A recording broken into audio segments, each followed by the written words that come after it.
Hello and welcome everybody out there in YouTube, Twitch, and D&D land. I hope you're all having a fantastic day today. Before we jump into the action, don't forget, like, comment, subscribe.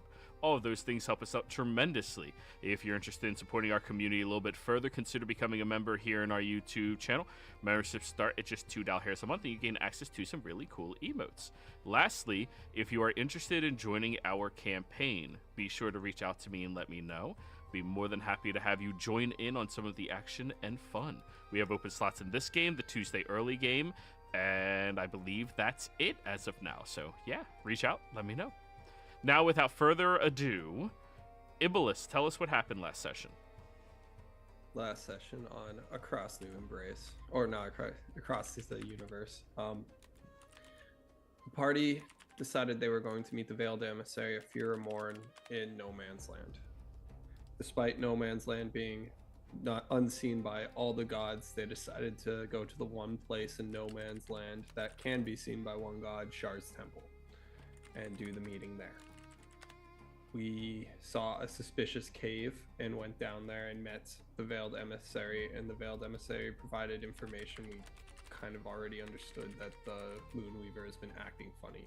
They did provide us with dates, though, that corresponded with significant events that happened to us. So we used that information wisely. What they asked for us in return was safety while in No Man's Land from all the surrounding areas. At first, we thought this might be good, but with all the things coming up around the Moonweaver not being the Moonweaver, and Zafrin willingly giving himself up very quickly, and the possibility that Shar was free, we did not go out of our way to get these people safe haven here, just because No Man's Land is already a safe haven place. And the only reason you'd be asking for that is if you're up to no good. So with the information that we got from that, we decided that we had to act quickly before this creature would, well, Shar specifically would get more powerful. To do that, though, we needed to finish our end of the bargain in Exandria, which was get rid of 22, who we believed was a tier 2 deity, but upon arrival we realized was a tier 1 deity here on Exandria. 22 was influencing Luck so much that birds that would fly into its range whenever she wanted something good to happen to her would just die instantly. People were dying in ridiculous ways, like pianos falling out of buildings, carts breaking around them and just falling. Everybody who is not a follower of 22 was experiencing incredibly bad luck, and whenever somebody that was a follower of 22 wanted something, it would happen for them at the expense of others. Because Glacies is used to killing deities, she gave the group a code phrase, which is roses are red. They say that she will open fire on 22. She's currently hiding in the clouds watching the conversation, and that's where we left off. Oh, and we learned that 22's motives right now are to help her followers, and number one motive is to get rid of all that is Avandra.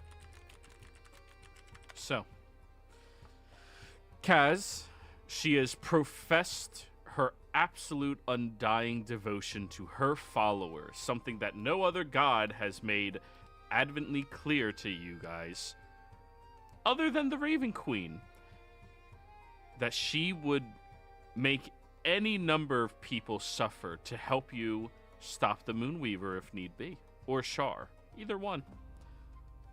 And now, after refusing her, what are you all doing? She has two motivations, as a reminder, that you can remember.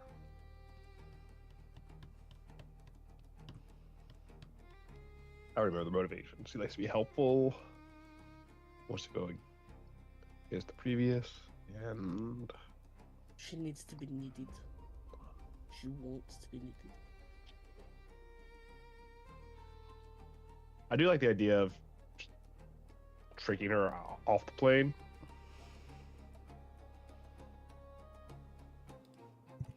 I'm not sure. I didn't tell anyone that idea.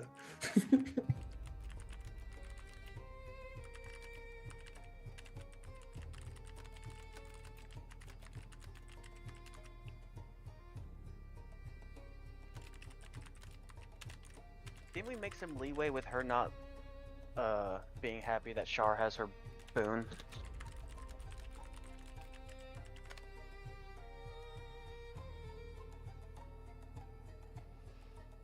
What'd you ask?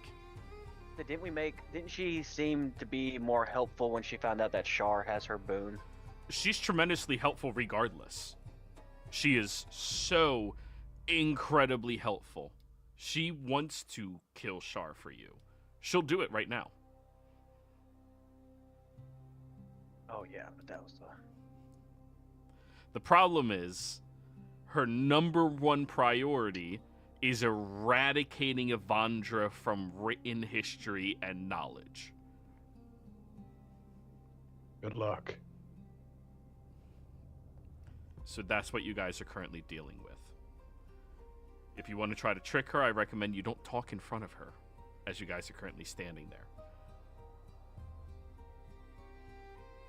Oh, we're currently in front of her? Yeah, you guys were just Yeah. talking with her. Okay.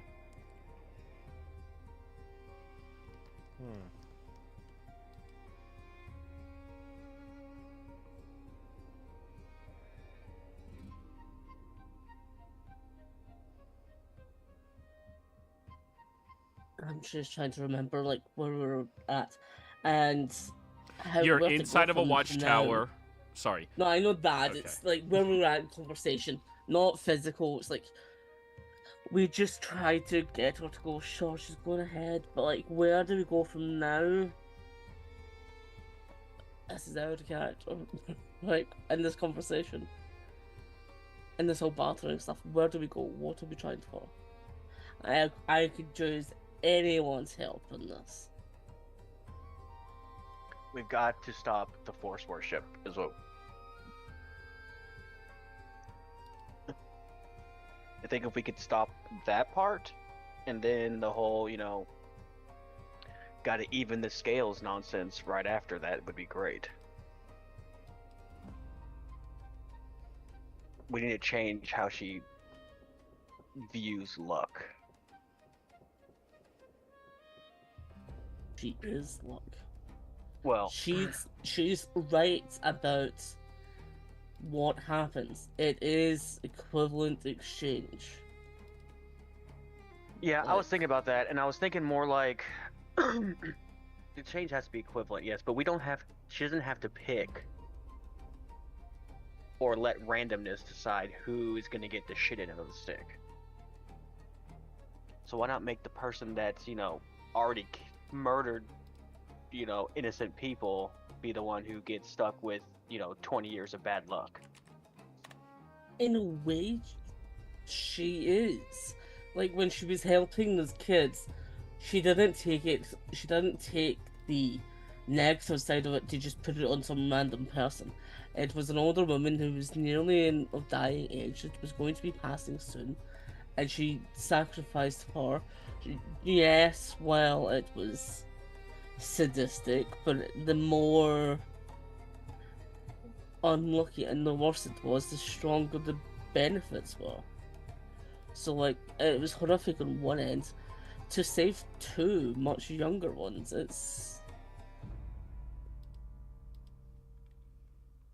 there's an element that she is being fair, not entirely, but That lady had to die a gruesome, agonizing death for those two kids that are only going to live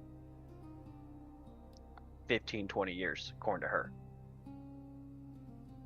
to her. All she did was prolong until the kids die. and if that woman had like a year left,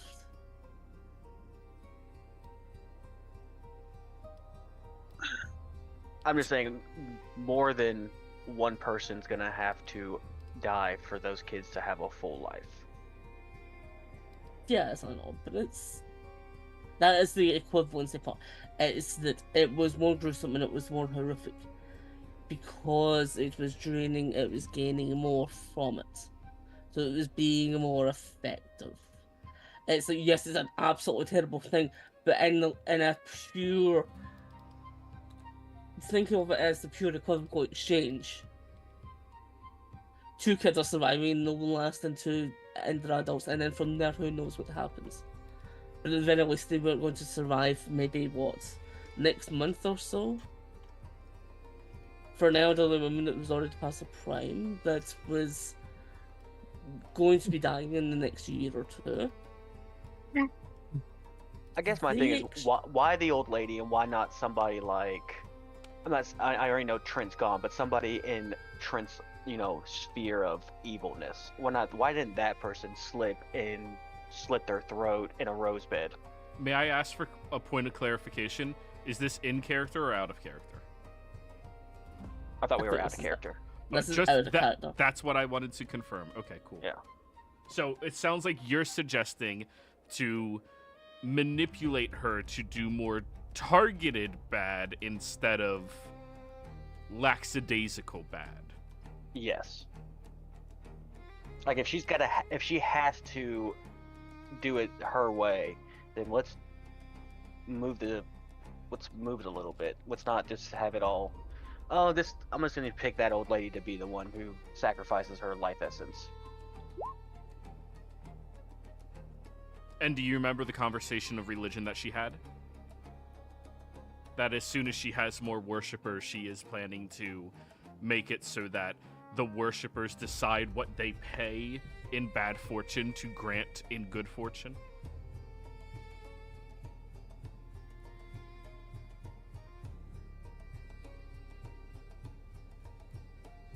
Just as a reminder for that conversation. It did happen in character. You guys talked with her about They would that. decide their own luck. They would, yeah. But right now she's in the early stages. Well, she needs more power. And right now she's trying to wipe out Evandra. I think about everything that was Evandra to make sure it's hers because it is hers. Think of the Greek gods. I'm gonna sacrifice this goat or 17 virgins. Please heal me. Mm-hmm. That's how this is the part where it's bad, but she's not actually being terrible. Like, it could be so much worse. Like, she's committing some absolute atrocities here, don't get me wrong. But it could be so much worse. It could, in fact, be worse. Joey, do we know if she needs more followers or just more power? More power. You being proficient in religion to the degree that you are, there are 3 different ways that gods receive power. The first one is through worship of individuals, like actual faith and worship, not just adherence. The second one is prayer. The more prayer that they receive, the more power they receive. And the third one is sacrifice. That one's not widely popularized by mortals in a modern era because, well, yeah, it's kind of fucked up to go, I'm going to sacrifice my children for, I don't know, a good harvest. I want to know how that would work in the Crusade, where Ares says, like, I want this side to win. But then 22 is like, I want the other side to win. Depends which god's more powerful.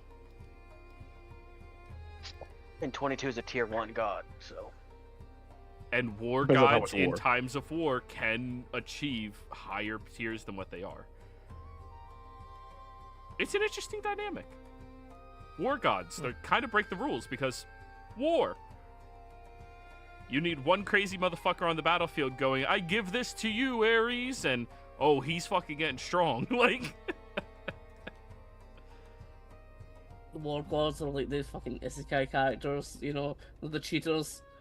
yeah. Yes, they're isekai characters. Yeah. No, I God, came that to makes this me world, hate they Ares. get all the rules. That makes me hate Ares so much. Wow. I'm sorry I had to, but it's what you were describing. Mm-hmm. They break all the rules.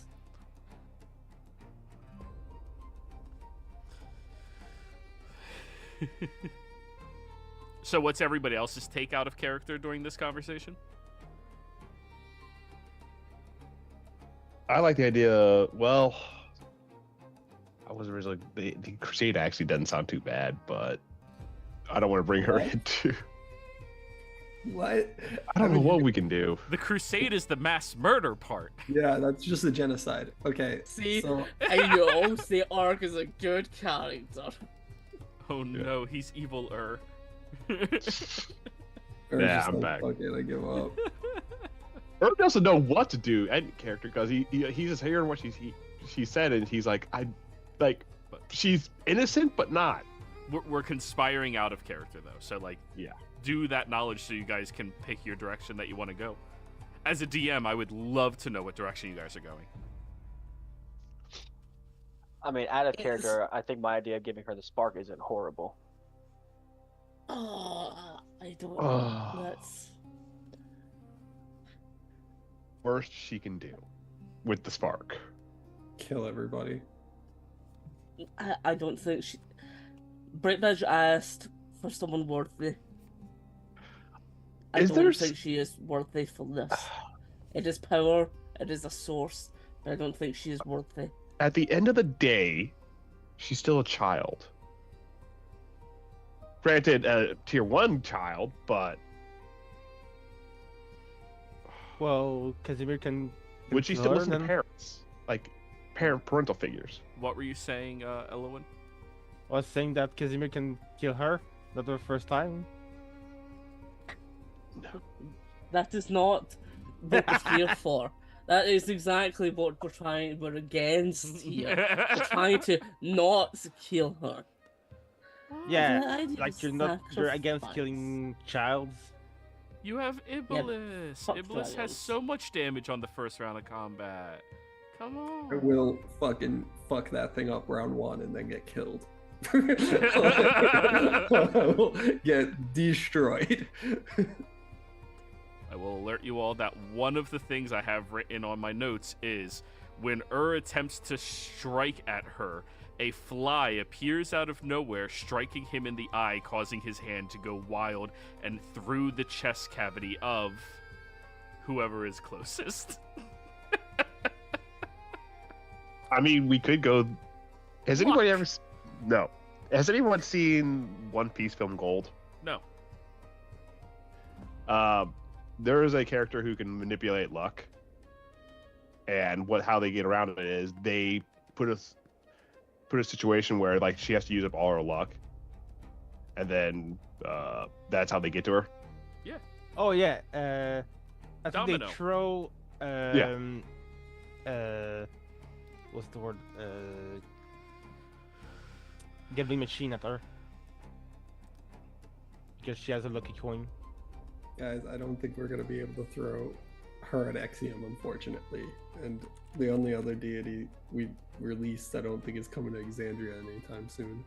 I actually have a potential idea.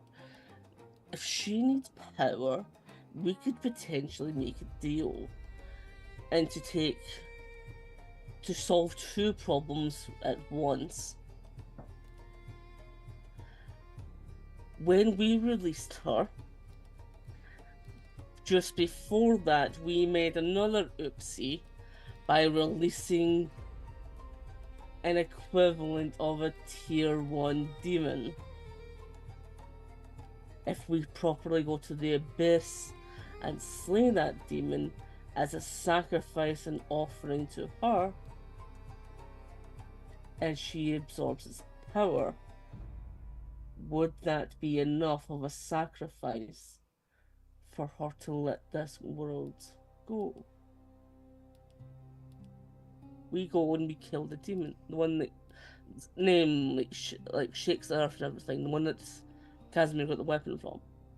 Zalzareth? That one. The one that the gods are all the way dealing with right now because it's so important. If we go and deal with that and offer it as a sacrifice to her, maybe it would be enough.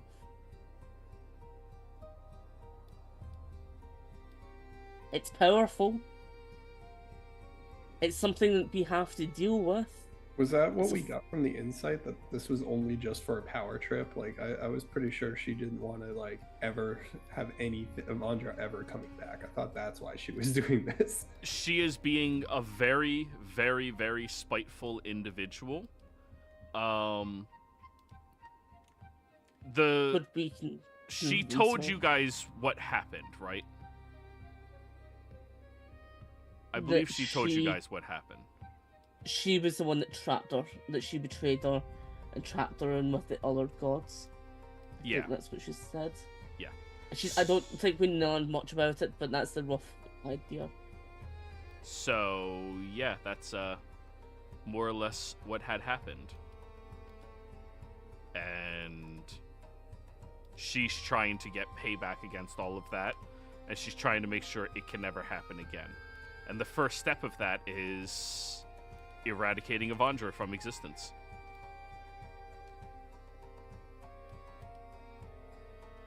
Which is why she's doing all this.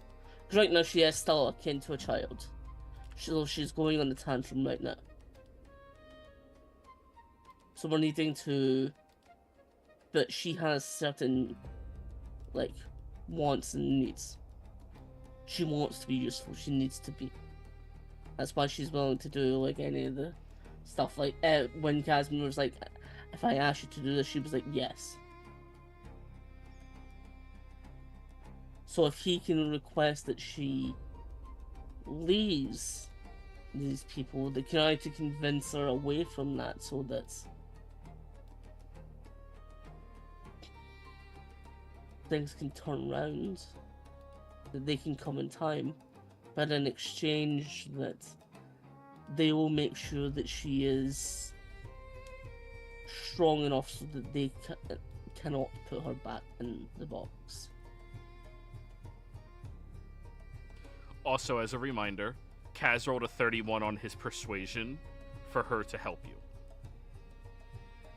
A natural 20. Yeah. Not a 22, but still pretty good.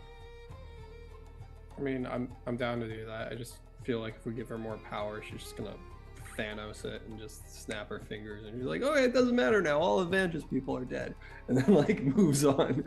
So, like, if this is the way you want to go, it's just she was locked up for a reason, guys.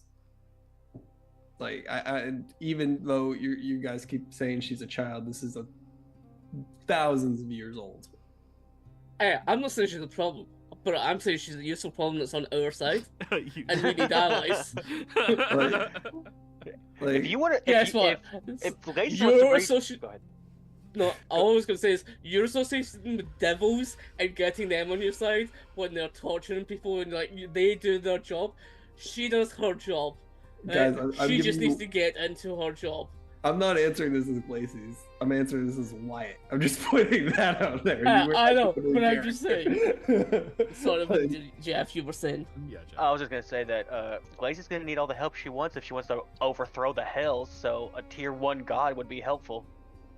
I'm not arguing this as Glacies. I already told you my plan is Glacies. Like, if this is Glacies' idea, it should be like, just fucking lie to her. Tell her that there's a huge Evandra presence with Char, but you can't just blow her up. You need to deal with her in a more surgical way or something. Like, that's what I would do. Just fucking lie. I mean, it's partly fine. Like, we're lying a little bit, but we're mostly trying to say the truth. Like, we need her to back us up. But we're trying to do it in a way that it's just like she's not just going to kill everyone. Could you make a pact with her? I can make a deal with her.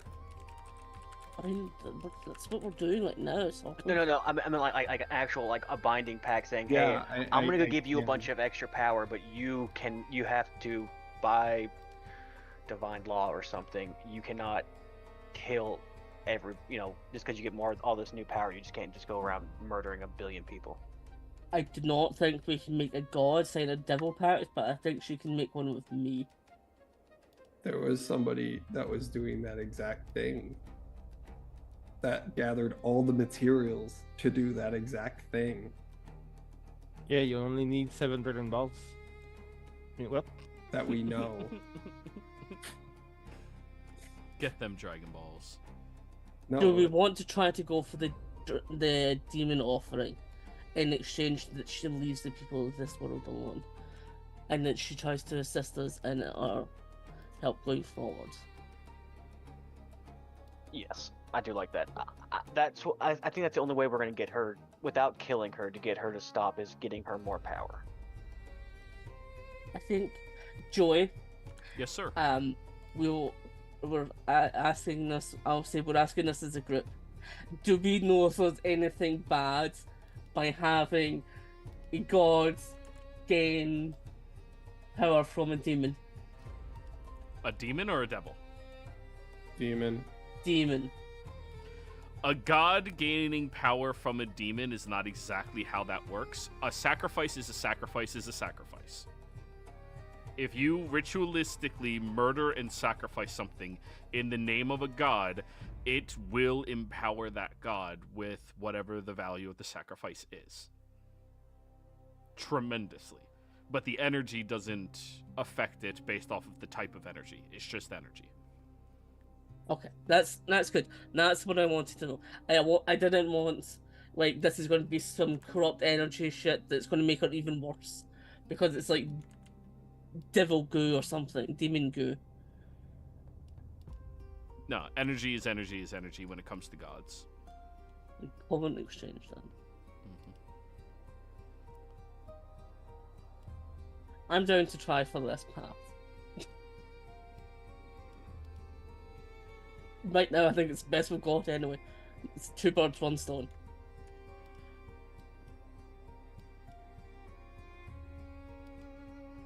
Sorry. All right.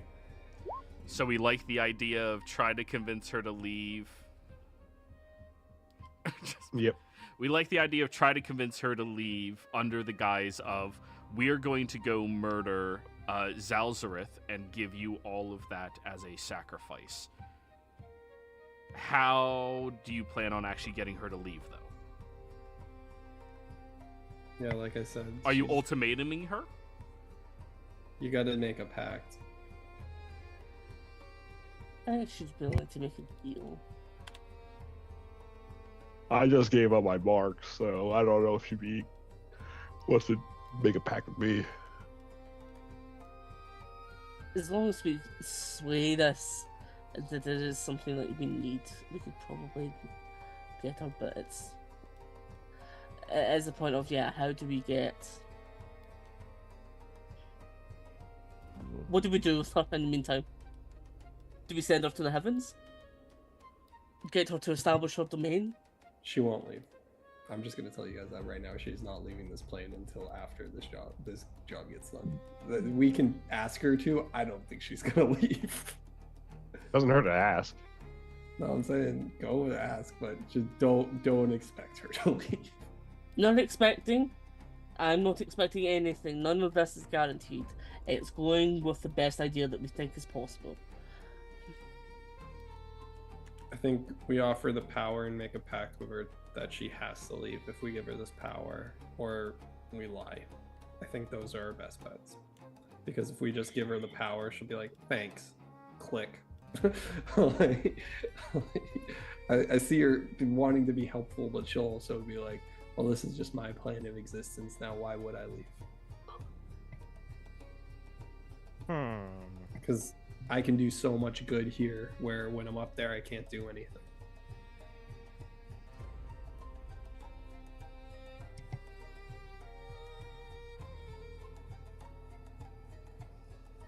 The destruction that was caused in the heavens, did that branch into her domain, didn't it? Into Evandria, so it also happened into 22's domain, the whole explosion. If 22 considers that her domain, you do not know if she does yet. Gotcha. She did kill every deity in there, so I don't think it's anyone's domain. It was already kind of a dead zone. Well, we can use it to establish herself within the heavens properly, so that she can't get herself trapped again. You know, that's not a bad idea. Like, she needs her domain so that it is her own area, somewhere that they can't convene, and that we are on our side so that they do not try to trap her again. But to do that, we need to, like, politic this shit.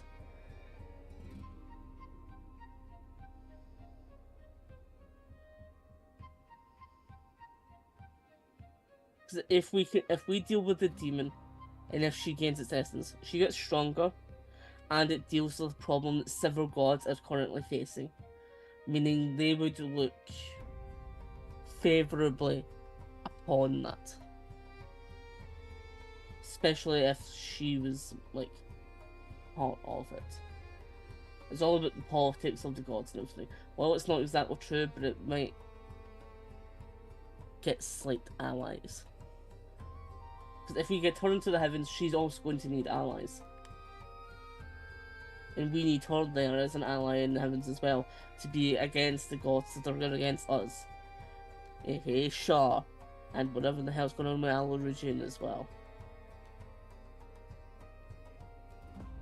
I think we should kind of back up and just decide, are we making this deal with it, or are we lying? Like, let's just make the decision now and start moving forward where we can look farther ahead once we're on that path. But it's like, it was the next step of what's going to happen if she's not here. Try to get her to the heavens, but why? Then we just make the pact with her and tell her she has to leave once we do this. And it's on her to figure out how she's going to do the heavens thing. That's not like we're here to help fix problems. It's not our job to solve every problem. Yeah, we just need to get her out here. Yeah. And then after that, well, that could come back to bite us if we don't know where she's going. She could go somewhere else. That's worse. We made a deal to get her out of here. I believe what Kaz is trying to express is, how do you make the deal enticing? Saying, me give you power doesn't really... We'd like to make the sacrifice so big that you'll never have to, you don't need to continue this crusade. You don't have to wipe out Ivandra's stuff, because after we do this sacrifice, you'll never need to worry about power again. We sell that. Like, that's how you sell that. Once you have this, you'll never have to worry again. It's like we could sell it as we need her to leave. Like, we have a task, and it's accomplished part in part if we get her to leave. Because one of the things is she wants to be needed. She wants to help. We could always just shoot her. No. That's Gracie's solution to everything. Shoot them. I mean, this is definitely gonna get out of hand. I will go wake up that snake that's out on walking tundras. Maybe that's how we beat her. And I'll ruin this Ouroboros? entire fucking universe. And you and your 4 arrows can try and take on the snake. How about that? No, right? I'm I saying, like, praise you. why don't we might actually? I like your this idea. Mugantor against your 4 arrows. How about that? Round one is 7, and then it's 5 every turn after that. But no, friggin', I actually like this idea of waking up the snake. Maybe we just tell her she has to deal with that. This is supposed to be the bad idea. We wake that up as the end of universe. I mean, it will get her out of here. Our job is to get her out of here, guys. Let's just get her out of here. There is like 7 ways I could destroy the universe in about the next 20 minutes. And the snake's waking up, and you're the only one that can stop it. And believe it or not, she probably would do a really good job at stopping it. You want me to end this right now? I will give her the tear of a say-so. You could just do that. We could just... Exactly, I fucking could. And then we're all fucked. I mean, I think she just destroy all of Vondra's stuff and just leave, actually, if you give her that. I wonder if we just be honest with her instead of trying to trick her. Be like, look, like, we really need you off this plane. There's a piece that would need that. I'm sure she'd love that we're working with the heretics. Guys, go for it. Power to create an entire universe. Honestly, I think giving her the tear might actually be another. I'm not giving her the tear. Stop suggesting the bad ideas. I thought. I mean, it solves May I all suggest her the tier? issues. I'm just saying, you know. Okay. No. It will solve her issues immediately. It Then would. we don't have to deal with her anymore. It would do a lot. I honestly think if we just try to get her to understand the error in her ways, maybe. I never said the spark was a bad idea. This, Like, who does I'm saying it's a terrible idea. who does she think of as a mother or father figure, if any? Natalie, who's gone. Who Timora thinks is a mother or father figure, Father figure. a say-so, the being that directly created her. Or if you want to go the emotional route, go find Patrick and Nathan and Natalie's real mom and bring them here and see if it breaks it. See if there's anything you can do to break Timora out of there. There's always It's worth a shot. the option. There's always the option of separating Natalie from Timora or 22 or whatever you want to call it. And if you do that, she will go to the heavens immediately because gods cannot be on this plane.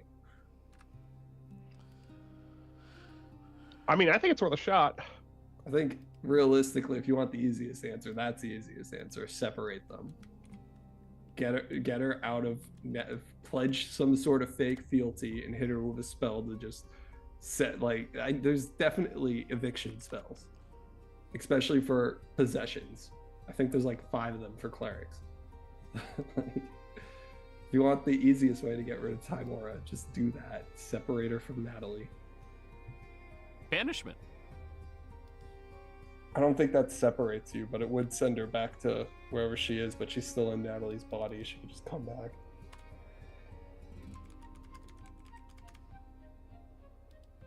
You'd have to get her out of Natalie's body. Alright, Natalie's gone. I know that, but I'm saying, like, if you want Timora to go to the heavens immediately, Is there any way we can get Natalie back temporarily? probably for a few seconds, and then she'll shoot herself.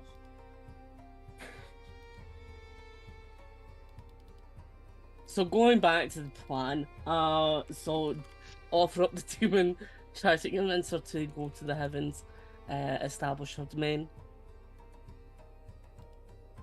I'm in- still. I was just saying, these are the, not terrible plans that result in universal destruction. I like the idea of separating. As I a like it. small note, you would be aware out of character, or in character, that the tier of a say-so can only create, it cannot destroy. I also like the idea. You're really trying to sell me on the tier one, aren't you? I'm just saying, it's been a while since we interacted with it. The rule of the tier is it can only create, it cannot destroy. I am actually with her on this. I think separating her is the fastest and easiest plan to get her in the heavens.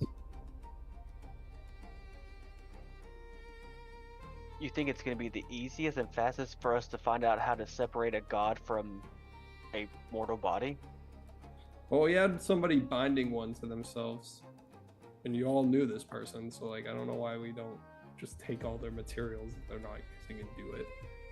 I'm sure it's not too different, and yeah, I think it's a lot easier than tracking down something in the abyss and fighting it in the abyss after it's already fought most of the group and has learned. Like, it's literally the whole point of it was it got stronger as it fought and learned how to fight us, and if it went one more round, we were all going to die. So like we can go that route, go to the abyss, but like I think yes, this is a much easier plan separating them. I think it separates her since Timora to the heavens. We have now gotten rid of a tier 1 god from the Exandria, and moreover, if there was like a morally right thing, now she's not actually affecting people and can't do that again until she takes somebody over. That is the morally right thing, where we're not killing anyone. We have separated an entity that is 100% possessing somebody. This is a possession. But doing this, aren't we just screwing her over? We're just making an enemy of her. Everyone just renounced her. You're the only one that hasn't. This person, is right now at best a chore. At worst, yes, it's our enemy, but at this moment, a chore that we have to handle. And moreover, giving this thing more power does not mean it's going to listen or help us. it, yes, wants to help us, but so far it helping us has caused the crusade. That's just not saying, been like- it helping us. Like, the crusade has not been part of helping us. That was their own agenda, which they understood. But, like, they had their reasons. But now we're seeking to get their aid. Like I said, we explained to her, like, this is hurting more people than it's helping, and this isn't right. Luck That's is why I'm just- thinking, like, we get her to... By giving her the offering, giving her the sacrifice, because we're dealing with a problem that we already made, something that we need to go and deal with. But, if we can get her to the heavens, it gives us an ally in the heavens, a strong one, a new one. Because we already have some, but the more that we have, better.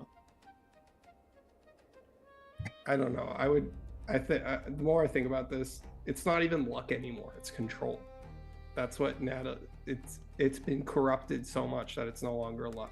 Because the whole point of luck is it's circumstance, and it just happened to happen like that.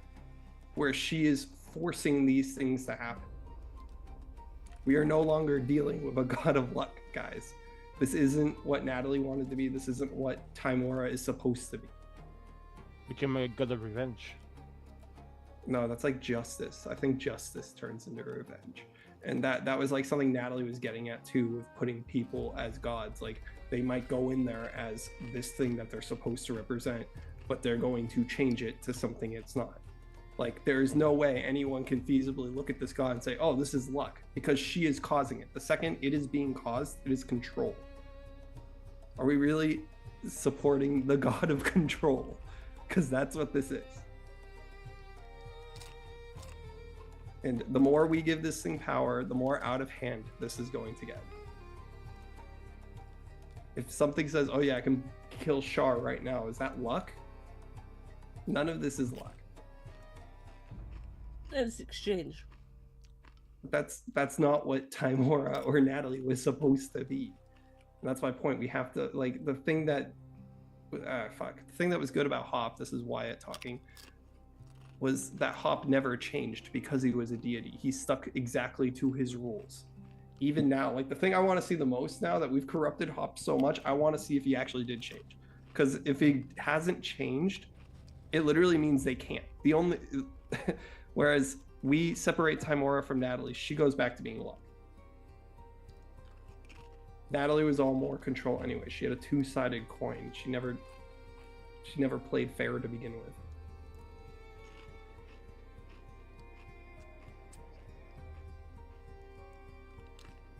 I think the right thing to do, and I'm actually on Ur's side on this, is separating them. I think, one, it keeps 22 or Timora or whatever you want to call it more pure to luck, and ultimately is better for them. And two, it ends this issue on Exandria. I think it's the easiest way to end this issue on Exandria without going out and destroying some creature that's probably going to kill one of us. That's my 2 cents on this. You mean you two coppers? Yeah, 2 coppers, I guess. Yeah, but That was worth at least silver. I mean, I don't know. It stopped being luck, and I don't think this god's gonna be helpful. Like, if we keep push, it seems like it's gonna get us more enemies than friends. Are there any gods that are supporting 22 right now? Ares gets us more enemies than friends. The fuck is Ares done in so far as? Double immortality? Who's bringing Ares anywhere? He was part of like a Thank contingency God plan we if we were haven't having killed him yet. That's on my agenda for some time in the future. Then let's go But- kill him. I'm fine with No, killing. but still, we're like, I'm not saying kill Timora. it's I'm not the saying, exact same. I'm saying let's set her back to what she's supposed to be. A god of luck can exist, but if we make this god into the god of control, we send her up there, there's no god that's gonna stay on her But side. she's not. She's already said that in the future, it is going to be people deciding their own luck. That's not luck, though. That's control, is my point. The second I say, oh, I want to do... Luck is circumstantial and happens. It's not something that is controlled. Us going down here and saying, well, I'm going to cause this, I'm going to cause that, is already, like... It's no longer luck. She is going to... We can have the control micromanaging god that we send up there that is going to intervene on everybody's behalf and is going to have every god as an... That's how I see this. If we send her as Timora back up there without a human body, without an outside influence of free will, and that's what it is, an influence of free will, it will go back to being a law. That's why we never had issues with Brightbridge sending people places, because he was a law. It just happened. It's the argument that Glacis is bringing up. She's like, why would we give Brightbridge's power to a human with free will, or let's say not human, humanoid with free will, when it's like, oh, I don't want this person coming to Exandria. Now they can't. Oh, I don't want this coming here right now. Stop. Whereas when it's a law, yeah, it just goes through and happens. Whatever Timora is right now, it's not the law of luck. You want to set it back to luck and actually have any possibility of her existing in that pantheon, we have to separate them. Because we leave the control freak god, which she's the god of control at the moment. Every other god is going to try to kill her.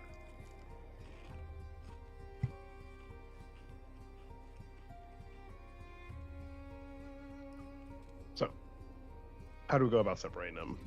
Like, Vindir, check the spell book. You're wanting a regular cleric spell to Dude. separate a god. I want you to hit her with a level 2 spell and then just... No, I'm saying check the epic level spells. And I know Liara was working on a spell to attach a god to her so she could use her will on it. I'm sure there's a way we can rework that. Especially if we get Liara's spell book. So we don't have any solution to do this. Well, I mean, there is a 6th level or 6th or 5th level spell that does it. We just upcast it. Would be my best bet. It's literally exorcism spell. I can't remember the name of it off the top of my head, but it's meant for exorcisms. Let me see. I can probably look it up. All I'm feeling we're going to do is just ruin any connection that we have and turn them against us. Do you see her? If we send her the way she is up to the heavens, do you see anyone working with her? no. Yeah, that's my Possible. point. But who works with most of the gods? They actually mostly get along. Remember, Moradin threatened us when we said we were gonna like fucking take on Silani or the Moonweaver? Like, they get along. Like, they're friends. Freaking when we talked to the Wind one, Time was like, what the fuck? Like, they do talk. Even when 22 was up there, people weren't... Avandra wasn't coming down there and smiting her. Because 22 was just like a little being. It wasn't inside of something, inside of a person. That was like the thing they were afraid of. Like, the free will thing's a real issue. It's why luck has now turned into control. If you want a god of luck to exist, it has already existed and been possible this whole time, and nobody was throwing a fit.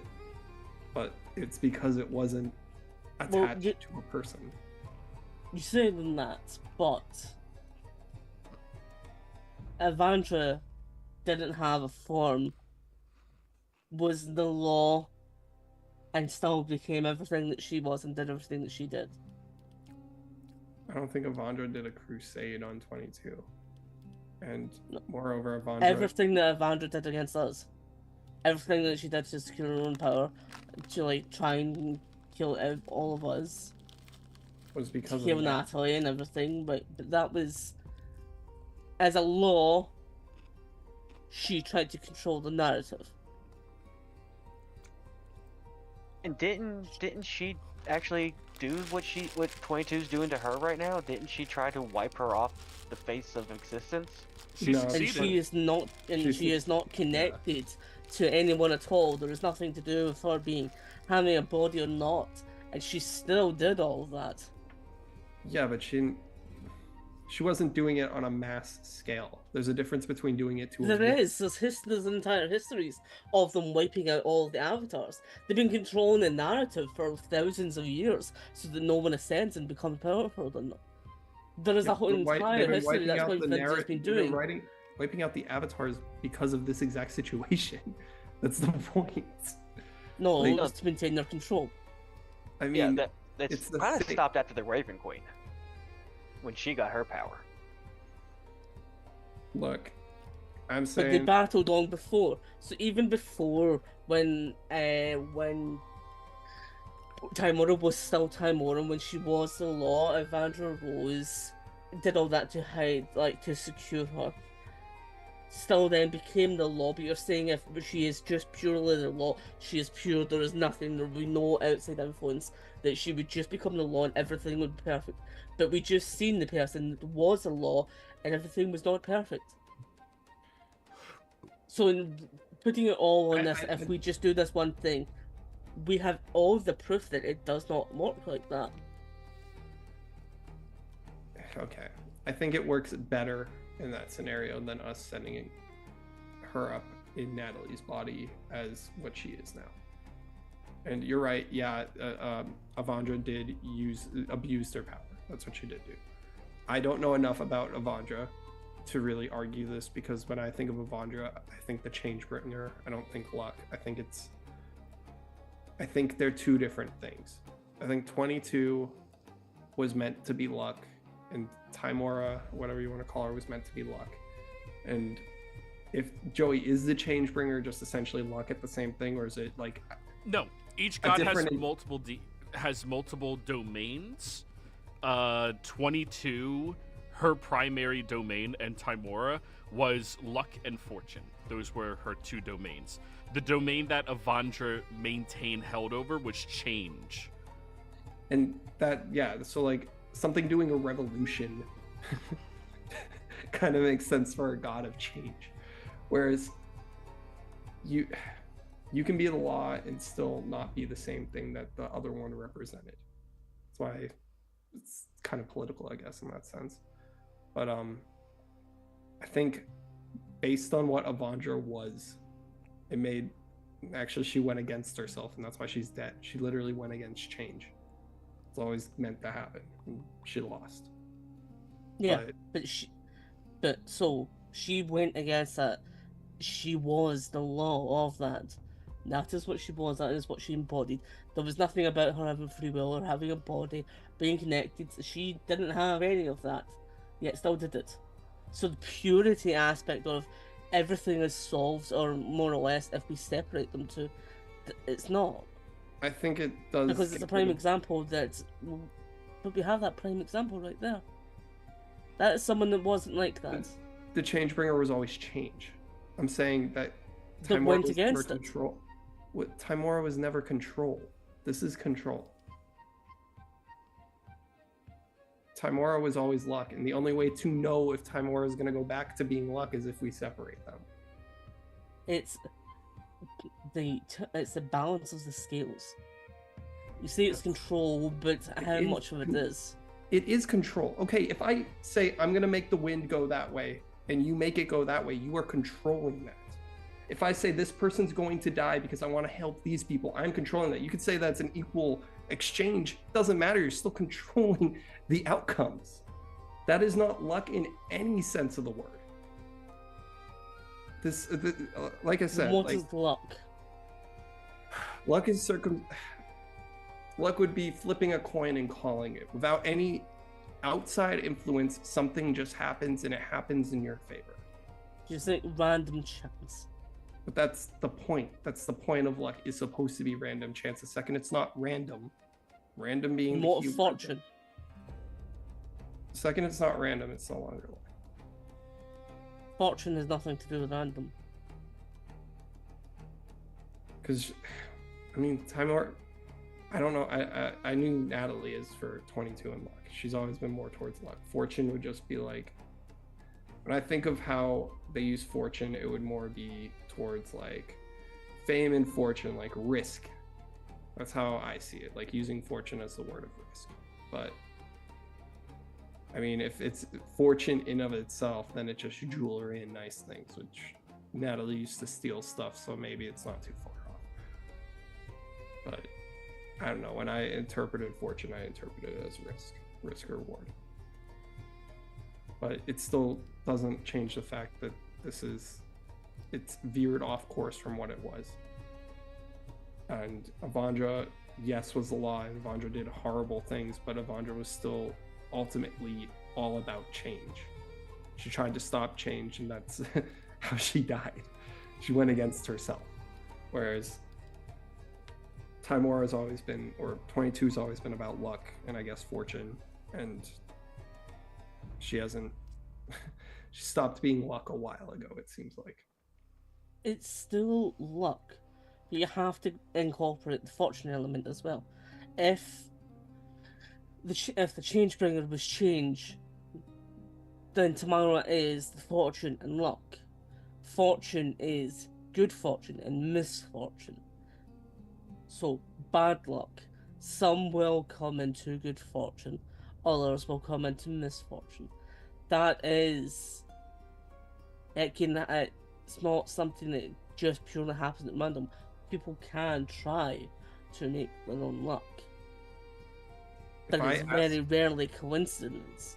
If I ask a god to do something for me, at no point is that luck. Like, it is causing it to happen.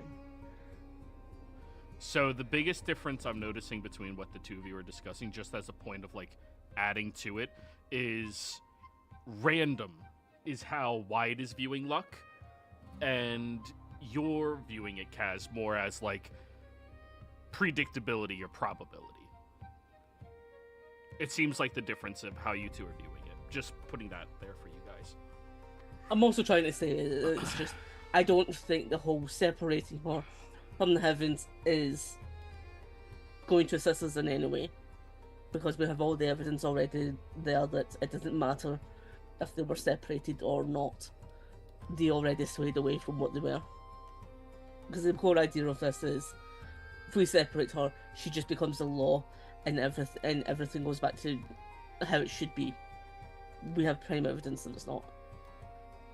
And in doing so, all we're doing is probably weakening her and taking and losing the good favour that we have with her in exchange for this. It gets us good faith with pretty much every other god.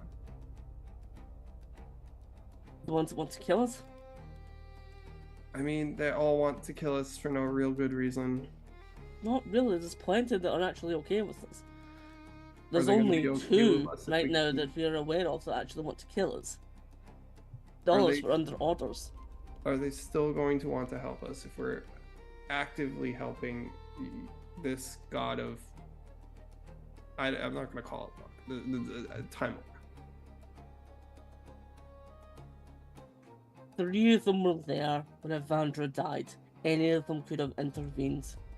Yes, they went to left to go and deal with the demon, but realistically, in the moments after, they could have turned back. They could have assisted, or if they wanted to stop 22's up, They didn't know rise she to was power, gonna- they could have prevented it. They didn't know she was going to go to Exandria, and moreover, they can't.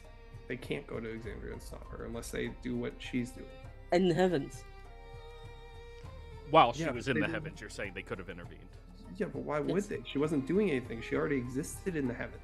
That's my point. Like, the second she took over Natalie and then decided, I'm going to go on a crusade, and heads down and starts killing people, that's when you get the god's attention. Not because that was the whole point that we made in the argument. We're like, oh yeah, we have free will, we can think things. Like, going forward and attacking her just because she's thinking about it versus when she actually does it. So they didn't have any hard proof that she was going to do that or anything like that. Like, it would just be a preemptive strike. It's like, They're gods. they're gods, yeah, but they don't read other gods' minds. What are we doing? Because I feel like we can go around in circles in this. How about we Uh, put it to a vote, everybody? Who says separate 22 and Natalie? And Kaz, what were you suggesting at the table? Demon tried to bribe her to leave this place, go to heavens, establish her domain. All right. Go kill Zalzareth and entice her to leave Exandria.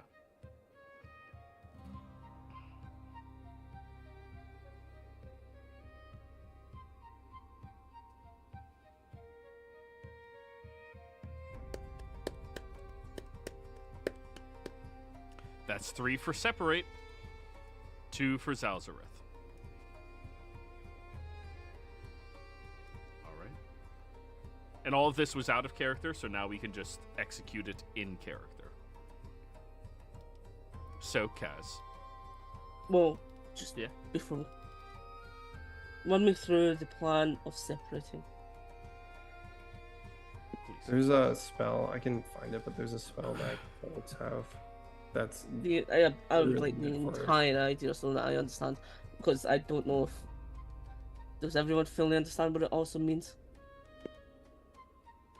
It means that we eject Timora from Natalie's body. Natalie's probably going to die immediately, but it should send her to the heavens because she'll get banished from this plane and back to where she's supposed to go. I'll find the spell because I used to have it on Natalie. Actually, do I still have Natalie's character sheet? I know it's on. I do not.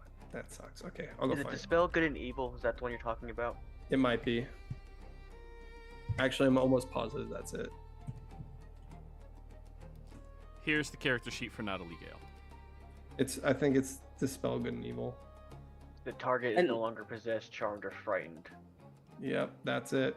by such creatures. And what about after when she's in the heavens? If that succeeds, because if it doesn't, the most likely outcome is that combat is going to begin if this doesn't succeed, because it's going to look like we're turning on her.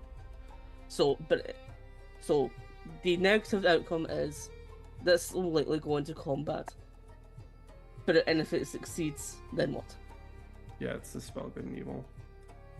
Well, we could offer something like that Spark from Brightbridge and say, hey, we want to give you this gift, but to do it we have to do this, and we have to use this spell on you and do that. But if it succeeds, I mean, ultimately we don't have to do anything. We could leave it. But it's up to you guys. What do you want to do if it succeeds? Like, if it succeeds... That is what I'm asking, so that we can have some forethought into what comes after, rather than just, let's just do this. Because we right could now go it shorter. is Fair enough, fair enough. separate for what reason? So she's off the plane, and she can no longer go on planes and do crusades. In the Goes immediate back to outcome being of Lord after of that. Luck. We go after Shar, right? That was like the original reason why we even came here.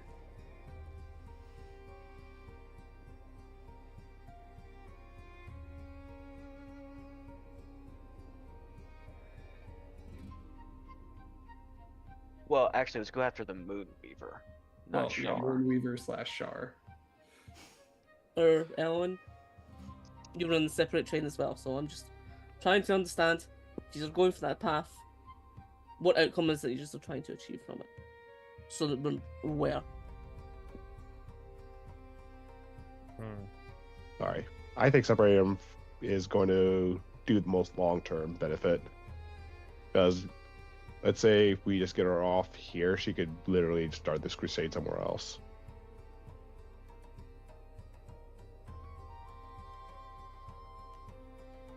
So when she's in the heavens, then what? Or if this fails and it turns into combat, Maybe we can say, like, we need help. Start helping gather favors for us or whatever. While you're in the heavens. You could also convince her you need to talk to Natalie. We could do the emotional journey and bring Nathan, Patrick, and find her mother. Bring them here if they're still alive and see if Natalie can break through. If you guys want to do like an emotional challenge on Joey, but I mean, we could always just tell her we need Natalie back. It's also she's better equipped for a party than Glacies too. Lacey's, like you guys keep saying, just wants to kill everything in their path. That being said, I think Natalie's probably dead, but that could be our argument that we need to get we need Natalie back.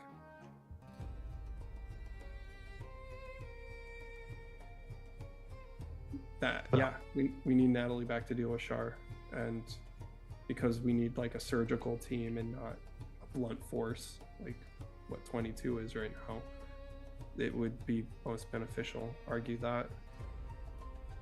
No, I was just gonna make it kill herself. I mean, it's not gonna kill Timora. It just separates them. Natalie's, yeah, immediately gonna kill herself out of character, but like, I mean, it's that's probably the easiest way I can think of right off the bat to just get this situation handled. But I think no matter what, when we separate Natalie from Timora, she's dying in some sort of way. So this is the point I think I'm trying to get is looking at the simplest and easiest solution to this, but there's no real forethought into what that comes after. I think separate, but then it's just, well, we'll see what happens. The point that I was making for long term is the god itself won't continue to turn into control. It can start to understand that it is a god of luck and not control. That was why even when I played it, when the person prayed to her and it was a decision, she flipped a coin. And it wasn't even the two-sided coin that Natalie has, because that was to signify it was no longer Natalie. It was a regular coin. It's not supposed to be a controlled thing.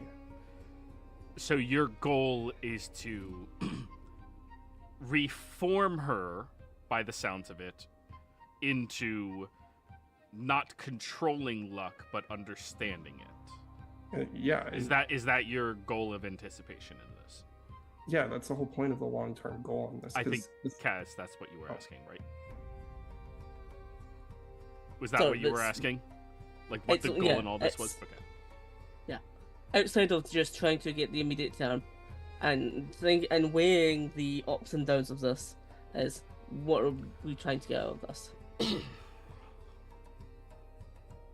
Yeah, because having her be the actual god of luck would probably get us more allies long term. She's already the god of luck. We're assuming that as soon as she's separated, that everything is magically going to change. We have no reason to believe that. Hop is living proof of it, that they can't change. Well, if they haven't changed, you haven't talked to them yet. We have to see Hop to be positive, but Natalie's experiment throughout the entire time Natalie had Hop didn't change. Ekra changed, but Hop didn't change. And that was This like is the all issue she had with deities. This is all Natalie. That doesn't factor in too much here. Natalie's idea is one thing. How does that factor in here? I'm using it as experience and as an example, but if you're asking me to give Lacey's opinion, her opinion would be, let's figure out the easiest way to kill this thing. So that's what we're already doing. But we're not. We're essentially we're trying to set her down. Yeah, I'm gonna say it's a female. Her down on the correct path. Like, if this is the only path where she is not a tier 1 god, that is a tyrant, and that's what she is right now, a tyrant. If we continue to go down this path, she will continue to be the god of control, controlling luck, whether people ask for it or not. This is the thing that makes it happen. So we could either continue down that path, or we say no. You are meant to. You're meant to, like, be like Bright Bridge, where you watch the flow and make sure it continues to act properly.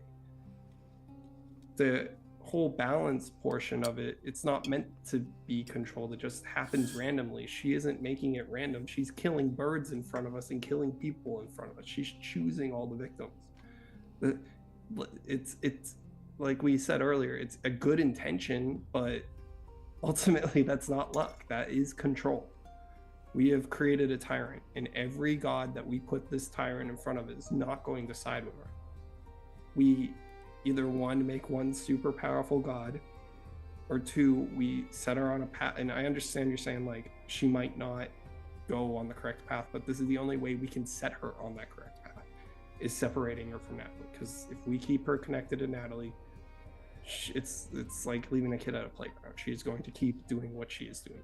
If we physically restrict them from being able to do it and make it a lot harder, it's the only way I think we can actually get them back on a decent path where they're not actively pissing off every god in Exandria and making themselves a target. I think it's better long term.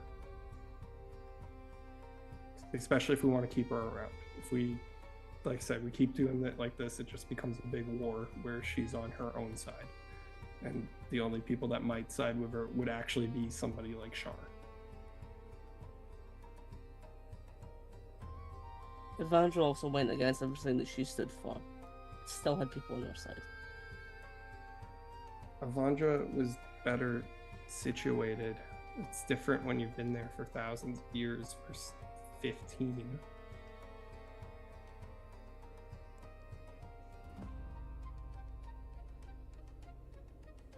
But it's been made.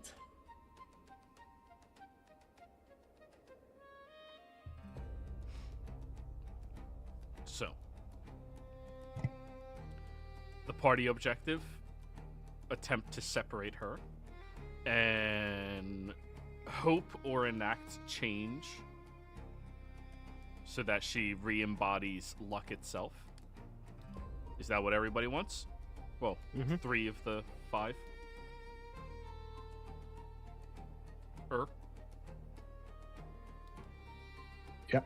Yeah. All right. Wyatt? Yeah, dude, I've been arguing. I know, I'm just getting confirmation, man. I'm just... Very squashy.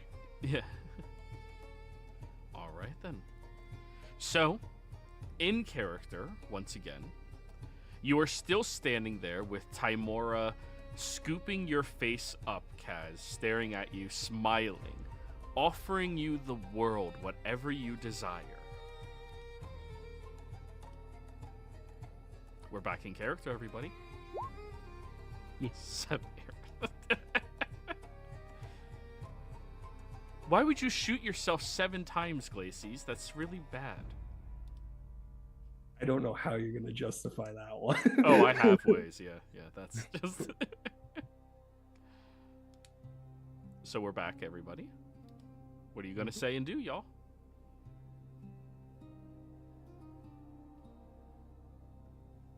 I'm going to, in character, he's going to try to get her to understand what's going on.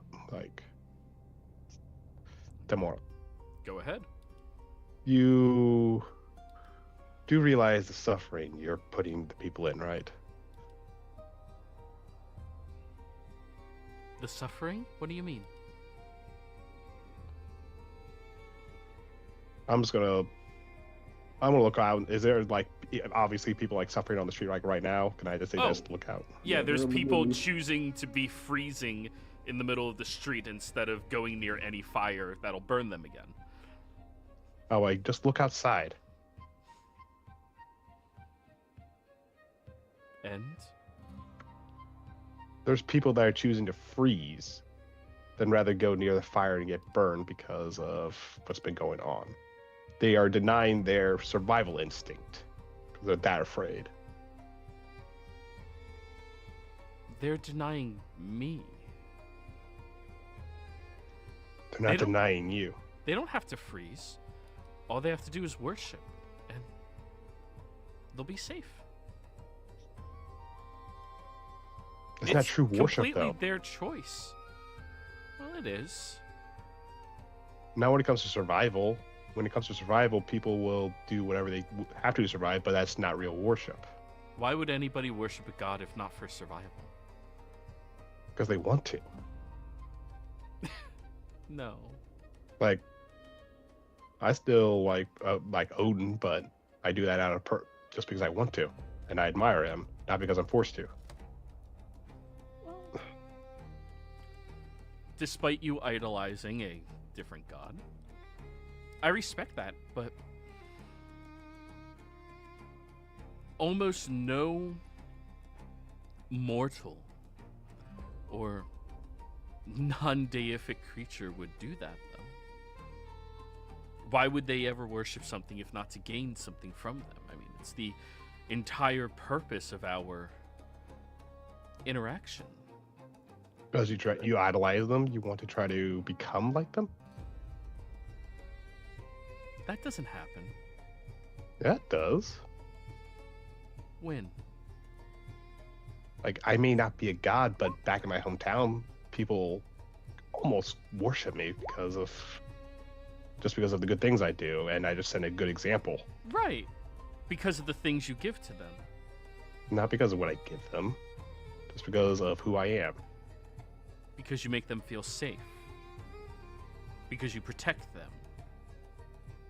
It's all an exchange. She takes her hands away from your face, Kaz. All of this is an exchange. They give you worship and praise, and the entire purpose behind that is Would you do it protect without them. I would do it without the praise or worship. Right, but that's the part of the exchange. Just because you would do it otherwise doesn't mean it's not why they're giving it to you. Do you think they actually love you? Love between deity and worshiper is such a rare thing.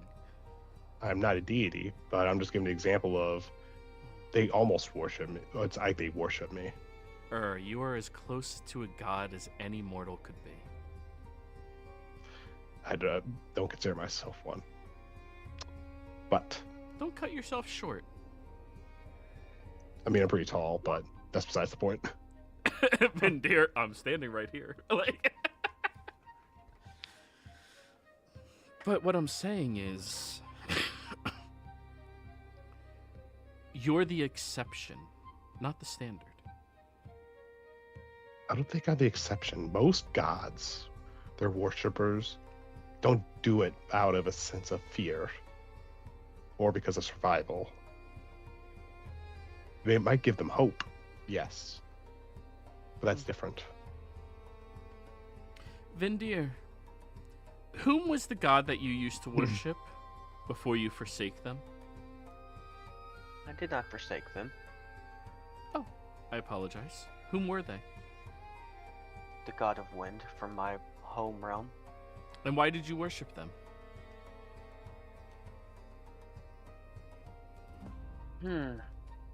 As my parents worshipped them. And why did they worship them? I don't know. Probably because their parents did. And somewhere along that line, that god of wind gave your people something. Given the Ganassi side of you, life? Probably. Understanding purpose, a foothold onto the ground, the attachment to it. That's why they would worship them. It's the same for a child, why they love their parent, why they give them anything. It's because they raised them, they're born of them. She'll look over at you, Iblis, out the window. In the clouds, aiming a crossbow at her. Yeah. With a 30-something stealth. She'll look directly at you. Invisibility does not work on her. I know, I was hoping stealth would be enough. No. Iblis, do you mind coming here? We're just talking. Hi, Mora. You might not realize, but not all followers of a faith worship. I'll get there. Iblis, I would like your insights. I promise your safety. I'm gonna look over at who am I gonna blame for this? I'm gonna look over at her. You shouldn't have looked at me while I was in there. Wait, what? Vindir's literally the only one who could have noticed you. Like, what did I do? What? So, you fly, get a little closer, I assume. Fly through the window, and As a joke, I shoot an arrow down towards those people that are in the front down there, like not to hit them, but to scare them. Okay. Oh no.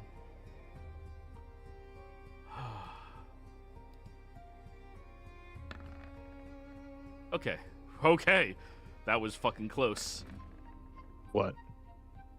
I rolled a d100. Hell yeah. Because she's still Yeah. generating more luck, so that could have.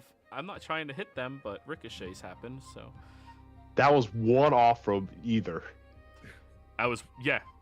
Oh no, no. There's only one number that's close to that number, and it's not going down.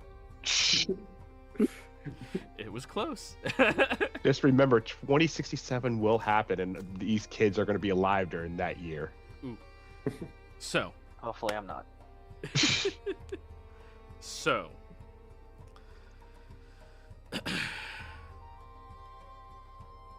Iblis. May I call you that, or would you prefer Lauren? Either works. I couldn't hear you. What? Either works. I prefer to give you a proper titling for a proper creature. I've followed your dealings since the first time I was released long ago. The Great Executioner, the Slayer, dragons, gods. Little difference to you. And I respect that. You being a fiend of power and knowledge and experience, would anybody make a deal with you without gaining something in return?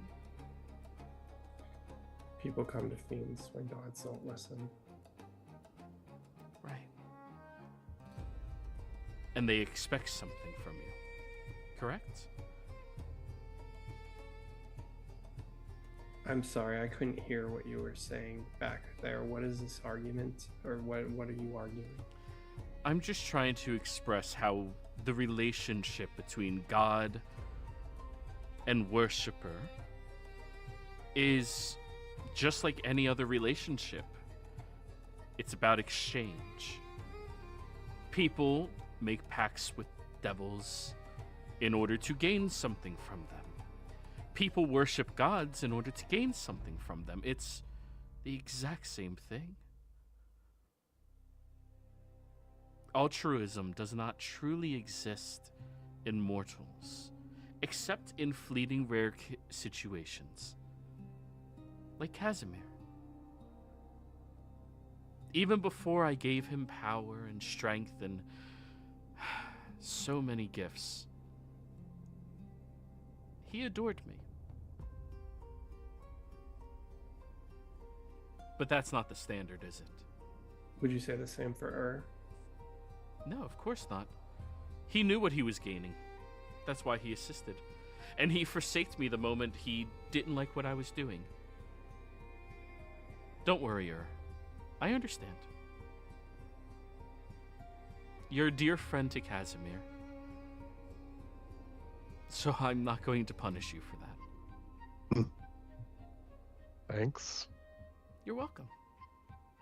I think the difference between the deals you make with a devil and the deals you're making right now is our deals are very clearly written out. And they're made between the two people. Those three people down there, did they make any deal with you? They haven't. They have chosen not Can to. you punish them? Hmm? I wish I had the power to punish others just because they didn't agree with me. If I had that power, I'd be a very powerful archdevil now, wouldn't I? But You know, aspire to be an archdevil, don't you? No. No? I aspire to destroy this system.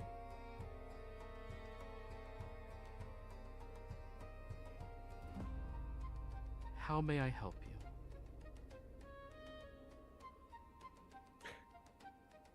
I'd like you to meet a friend of mine, but I need you to let me hit you with every arrow here to get you there. No. Then you can't help me. That's a lie.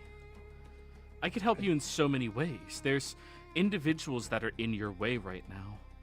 Last I heard, the Mother of Devils is back, as Mudeus is gone. And the person I need you to see, you can't see unless I send you there. Do you see the predicament? Why couldn't I?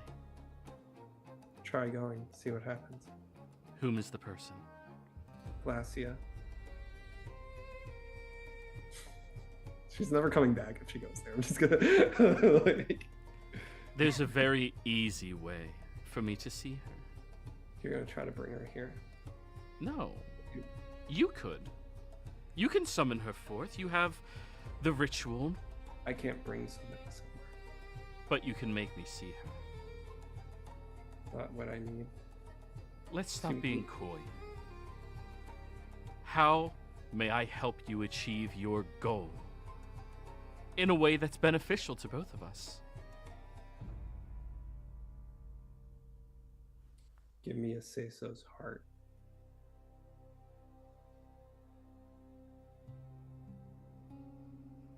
I need an insight check from anybody proficient. Okay. Not me. Give me a second, is she open? 27. We spent so long fucking talking, I don't even have this open. You're good. You're good. Hey, you guys could have talked about it during the week. Probably not, but you could have. You don't do that. I know. Damn it, Elwyn. Do you have advantage, Glacies? No, it would just be a 24. Okay. Yes. Nice, Cass. That's just a... So, Kaz. And Vindir. The two of you can tell that request added a level of conflict to her.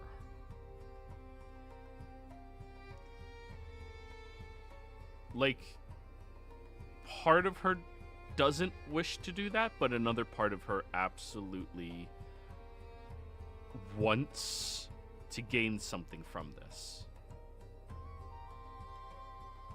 Kaz, however, you can sense there's turmoil inside of her. There's more to her relationship with Aseso than you understand.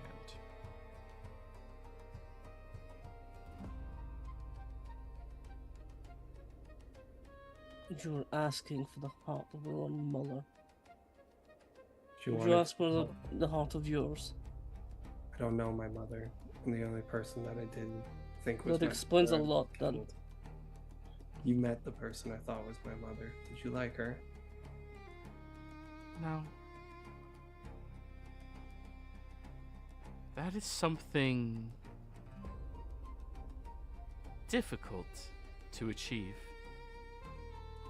Or me? This is something you truly desire. It's a means to an end.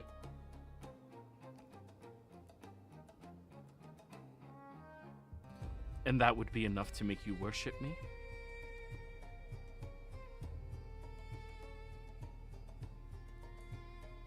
I wouldn't kill you. That's not what I'm asking. You know how this works. It needs to be beneficial for both of us. You don't act like a god. Correct. I Yeah, actually wish to help my followers and worshippers. I enact my domain. I don't hide behind a veil, letting them die of consequence. What is your domain again? Chance and probability. Can I insight for any inner turmoil on that? You can?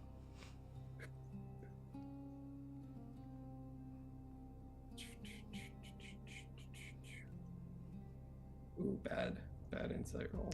16. She said it with her whole chest.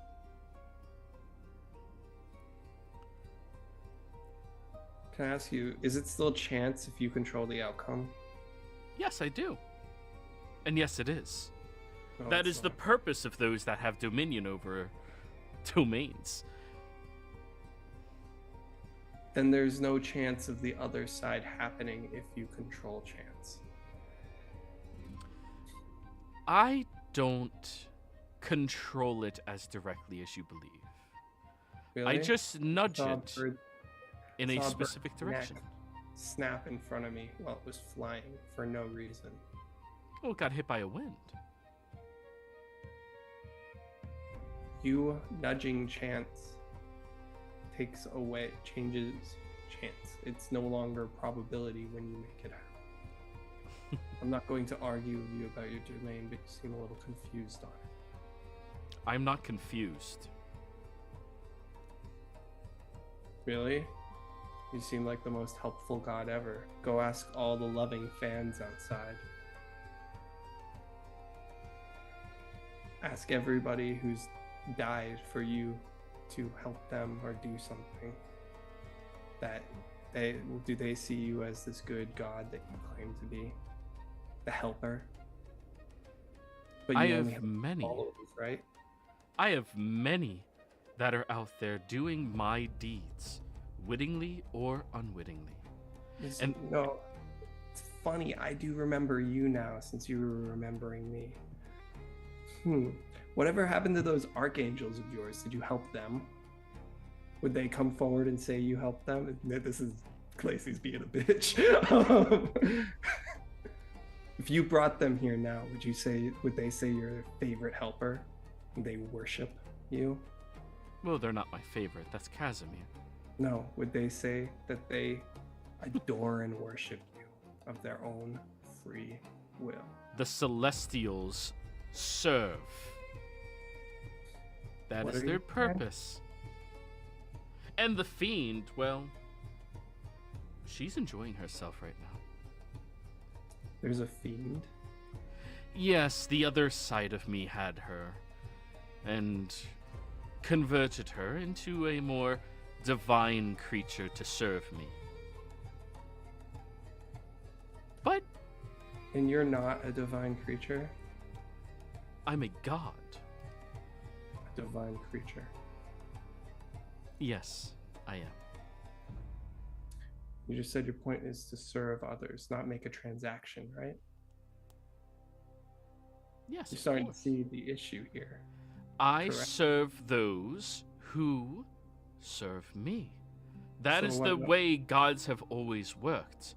I haven't seen God smite others just for not worshiping. When was the last time you saw a god do anything? I saw the Everlight once. She came. Actually, no, I have a better example. I saw Sune come down on a battlefield and heal all the wounded soldiers. And how saw long ago Sune- was that? Does time matter in this? You asked me. Oh, it absolutely does. See, the gods, Well, Sune's back when dead. I was created, the gods were meant to. Hell yeah, brother. The gods were meant to protect, to create, to guide mortals. But somewhere along the line, they stopped doing that. They started making moves for themselves, wanting more, wanting to aspire to a greatness. And that was the downfall of them. They Repeat. forgot their purpose is to serve those that worship them. That is our entire purpose. You're seeking, but you're doing the same thing and using your purpose, I using am- that purpose as an excuse to keep yourself blind. You are right now searching for power and getting more people. You will on hold your tongue in my presence immediately. You will hold your tongue in my presence.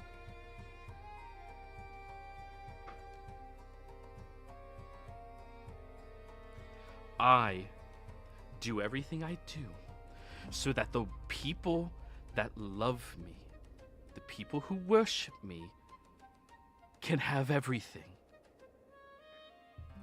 That is what I do. You have just done everything you said the other ones did that led to their downfall.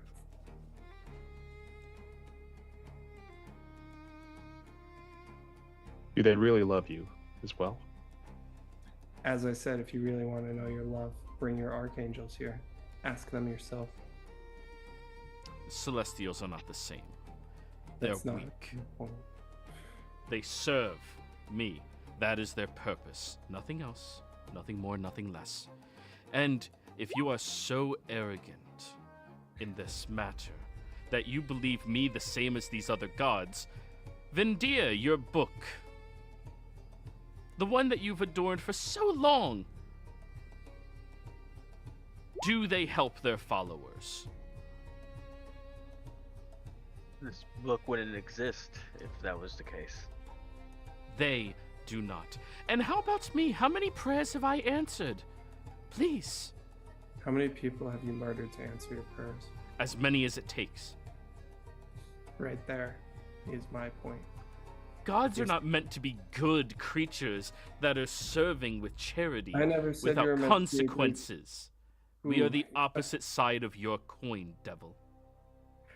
I think we work in the same department, and you just have you have this moral standing that you try to stand on. But in reality, you've committed more atrocities than most archdevils I've met. I don't think so. I think you're underselling the atrocities your kind make. Ambition, after all, is a fiendish concept. So I serve my worshippers. And if they never wanted anything, if they never needed anything, then no one would have suffered for it. This is going in circles. I've already proven my point, and you've tried You have to proven nothing, devil. You may go back to holding your arrows at me. Fine. You want the facts of this?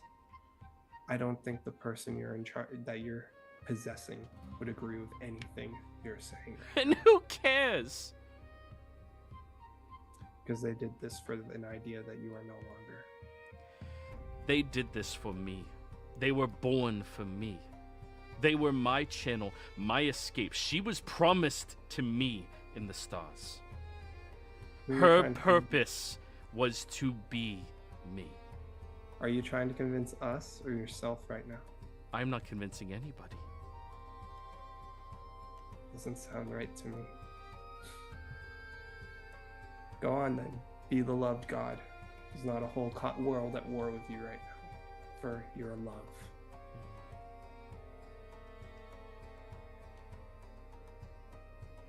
She looks over at you, Casimir.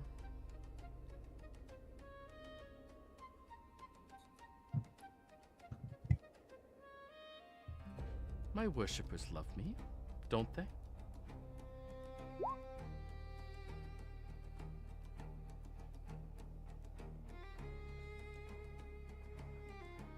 I think right now, what you're doing in this world, it scares them. So? They can't love you if they're afraid of you. You've come to know that all too well. Thing is, I think they can, and that they will love you. But I don't think the way that we're doing it right now is how we get there. It's partly why I'm here. So what, am I to lie then? Am I to act like all of these other insignificant gods? The ones that forced people into only perceiving them? The ones that removed anything that would go against them? Am I supposed to just lie to my worshippers? No. But are they hearing your message when they're seeing this? Your message is one of hope, of inspiration. Hearing you talk, people would flock to your side. But that is not what they see. They see this. They see the ruins. They see everything else that you leave behind. How can they come to love you when this is what they see? I believe in you. I am with you and I stand by you. But I don't stand by what we're doing right now. I understand your want for vengeance. I have been consumed by it myself, time and time again. But can you say that this is the best way? You want to eradicate the one that removed you, and I know that and I understand that. But they would just fear you. But if you let them come to you willingly, if you let them hear your story, what you offered them, they would love you and accept you and change in a moment for you. But if all they see you is a monster, it will never help. They only see me like that because of the ignorance they've been taught. I So don't teach them differently. This is not the way. I don't want They to see you lie. like... So don't. Right now, they say you're portrayed and they see you as the greatest betrayer. You're anything but that. You deserve so much more. And I believe that fully. But they will paint you as a villain in this world if you only show them that. Who is they? There is... Don't try to turn this on the No, ones that I say want to this. know, who is they? Is it the people, or is it the gods? The people.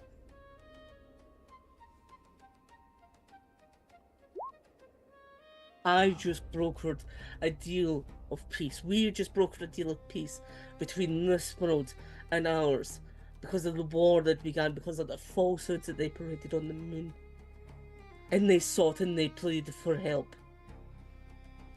Not the gods, the people. Because they are scared.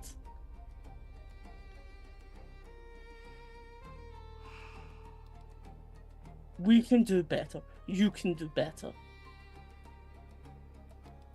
But it's not like this.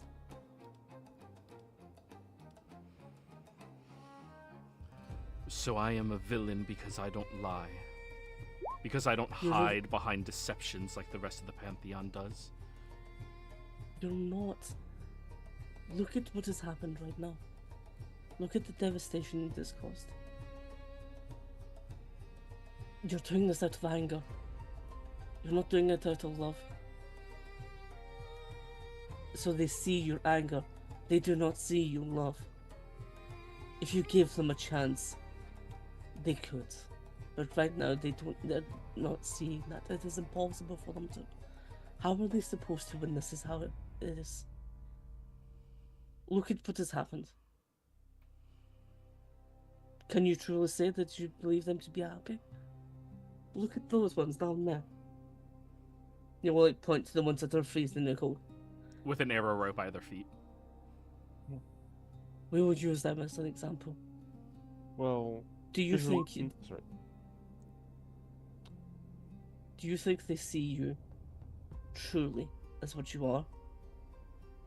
Or do you think they see you as a villain that they need to hide from?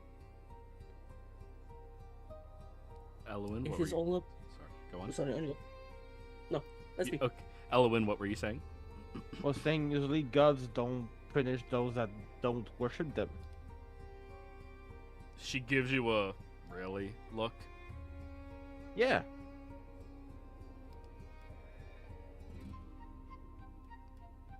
That is Prove such me a wrong. lie. Every single god that has refused to answer prayers to those that aren't absolutely dedicating their existence to them. Well, a refusal is better than just destroying lives of those that don't worship you. There's people that just died because they don't worship you. They were the what's the word? Sacrifice for the good luck of others. Is that fair for them? It's fair for me. Yeah, but it's not fair for everyone else. You're just one person. You should be you should get all the luck while everyone else just dies or be damned because you're you can't stand not being in control of everything.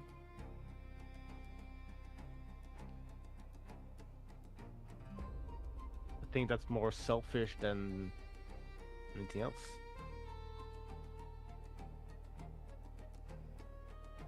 Kaz, you may roll persuasion. Actually, you may roll intimidation. You are being helped by Elowin. Okay. Nice.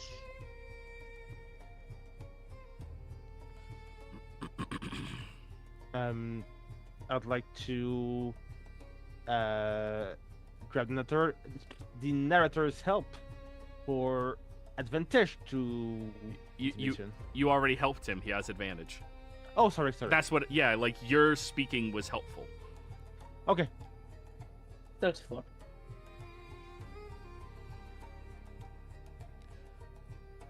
So what is it? You say that I should just benevolently grant luck and fortune to individuals and not steal it from anyone else? Regardless of whom they are? Just allow it be? Of course.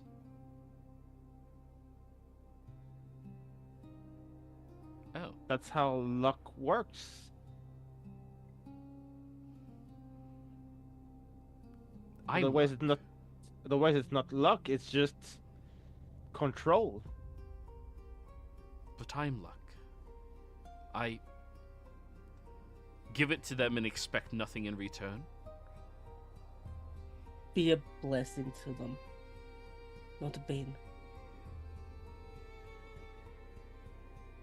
Worship or die. That's not really a benevolent god. It's just being a menace. It's just being a bully. Are you the god of luck or the god of bullies? The misfortune has to go somewhere. Maybe it has, but it's kind of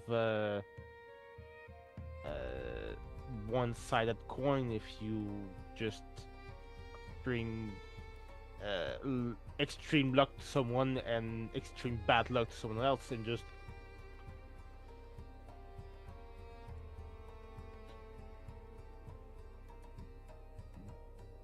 She stares out the window at those two individuals,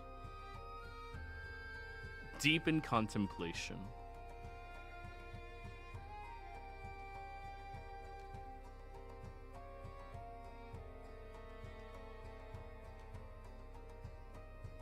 The misfortune has to go somewhere. That's what I control. But it doesn't go after those that don't worship me.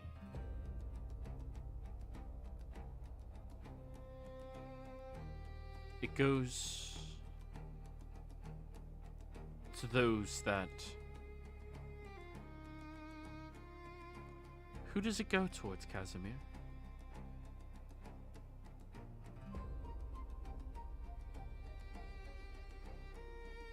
Go to those that commit the more heinous of crimes. The villains of this world. Or it could be channeled somewhere. The abyss?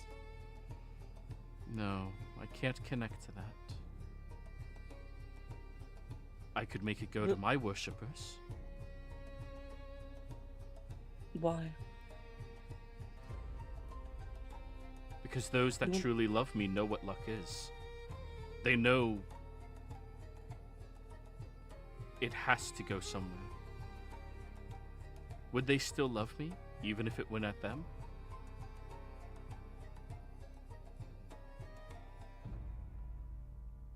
It would make things fair. But is it really advantageous to you if we do that? You're telling me not To to be us. selfish. You're telling me not to manipulate, but be benevolent. If misfortune has to go somewhere, how am I to know what is evil by mortal standards? Perhaps it's up to mortals to decide that then. No. I know I said it and I thought it was a stupid thing as well. Preposterous. I would rather trust the fiend than that. Doesn't misfortune happen naturally? Somebody always wins and somebody always loses. Why do you have to control who's losing and who's winning? It happens naturally, perhaps you decipher that.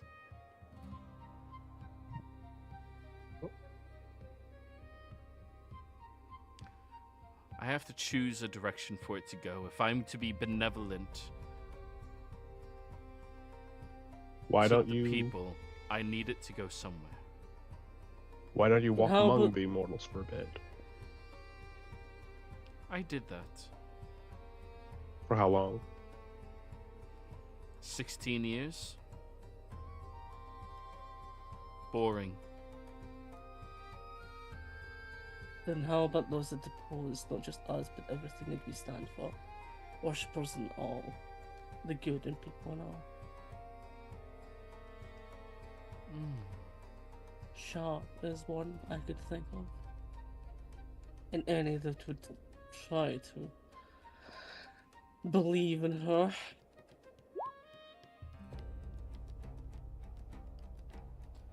There's many that go against us, that go against the good things. If they dare try to oppose us, If they oppose us, then it's fortune they receive. That is bad. They would not receive misfortune because that would be fortunate for me. That's not how the ability works. But I like this idea.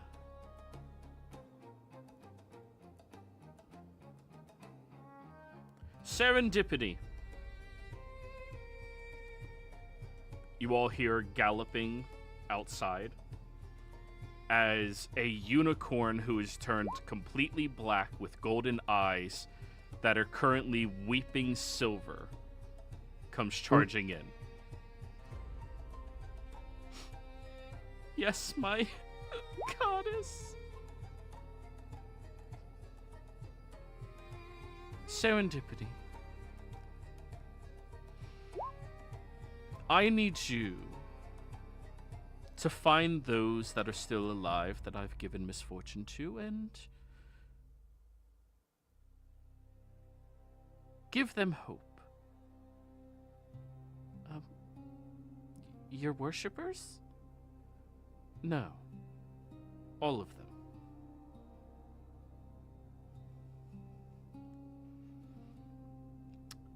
We're going to put it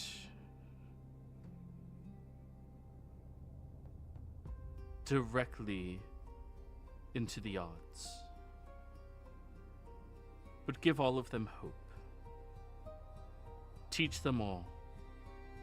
They do not need to be afraid of stepping outside or a fireplace.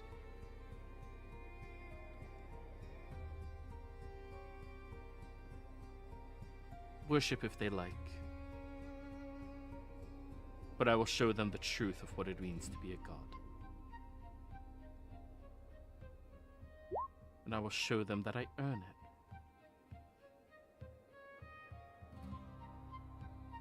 As decreed by my champion. She goes back over to you, Kaz, and places one hand onto your cheek again. It is the god's responsibility to serve those that worship them.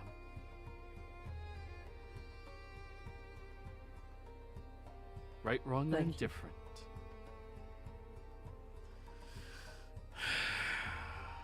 However, in due time, I expect you to destroy all text of Evandra. This is not negotiable. I can make that happen. All of it. I'm all for a bit burning.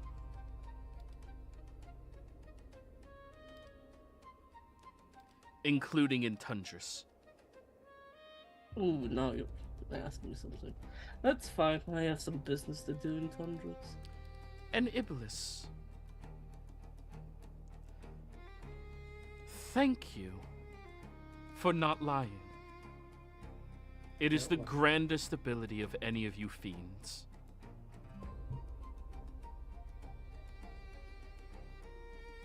That's the saddest unicorn I've ever seen. It's fitting that you're in charge of it. Mm-hmm. It turns and looks at you and tilts its head. Oh, you know Ekra. Ew. Do I And know they go- Ekra? Oh, Glacies knows of Ekra. Wait, Ekra's the other one? I just replaced her. And she works for you now? Oh, that's worse than any layer of the hell that I could have ever got assigned to. Do not be disrespectful to me, please. My benevolence does no bounds. I'm not disrespectful to you, I'm disrespectful to Ekra. Oh, fair enough. But thank you. For that, the gate they will attempt on you soon will fail. Who? Your mother. You have a mother. Can I borrow that unicorn? All devils have a mother. It's a lake.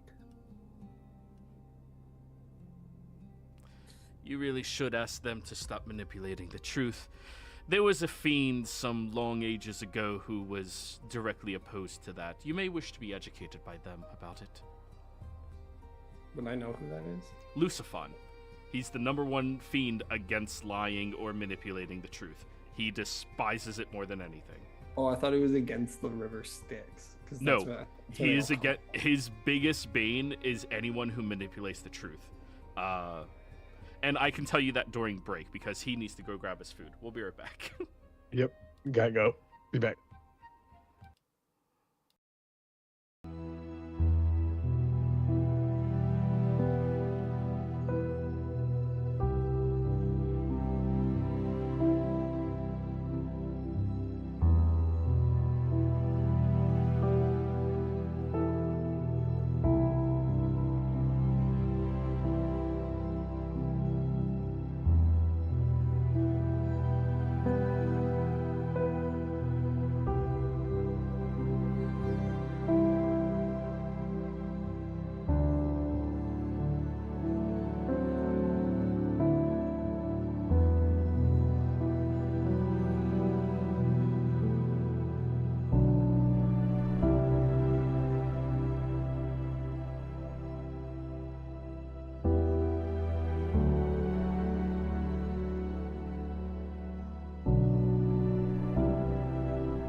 Is Arene next?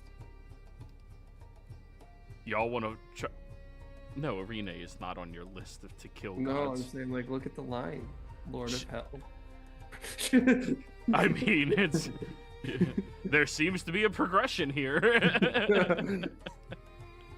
They're All right. under Timora? What? No, Timord is not connected to any of these gods. Oh, okay. I thought they were Yeah, just look at the red lines. The connection matters. But we're back, everybody. Hi. I was just showing them all the updated Pantheon list, since some gods are dead, and some gods are, ascending and changing their positions. Yay.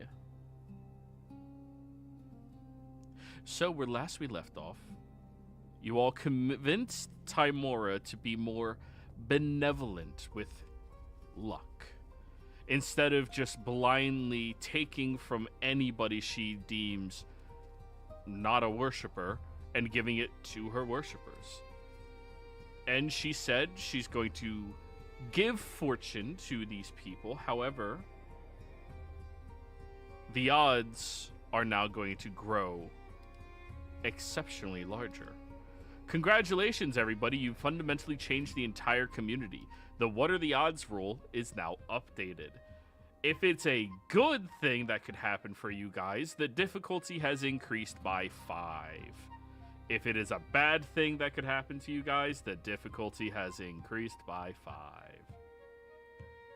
5. 5% chance higher of good things, or higher to have bad things happen, and 5% chance lower to have good things happen. So what number did we get?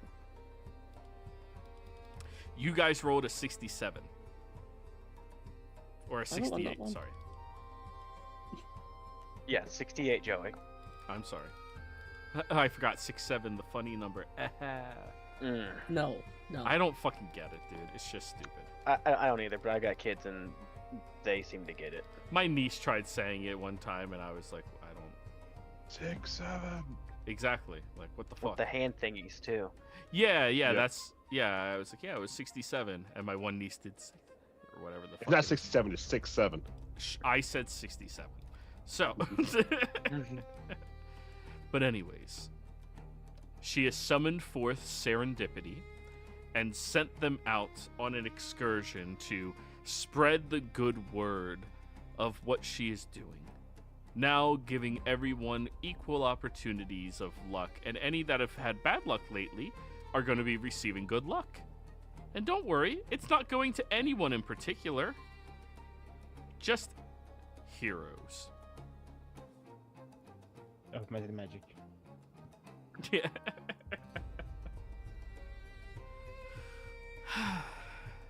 Well, thank you for coming here and expressing all of this to me.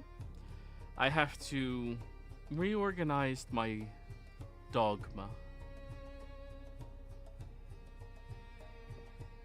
But you've all given me some great thoughts. Casimir, my champion, thank you so much. Glacies, the honest, or sorry, Iblis, the honest, thank you.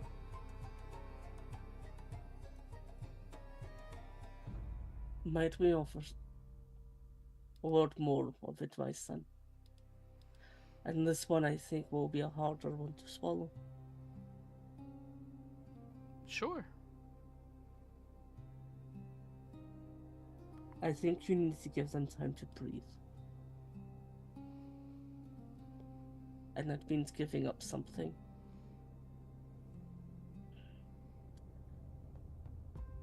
What do you mean?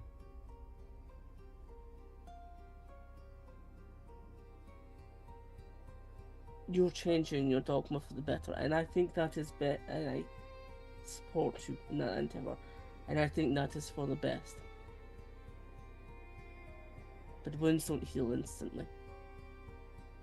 Not what's happened here. Not what's happened with the people. The only time to heal, and time to hear your message. Time to come around to change on their own and to accept you. but they will struggle to do that if you were here.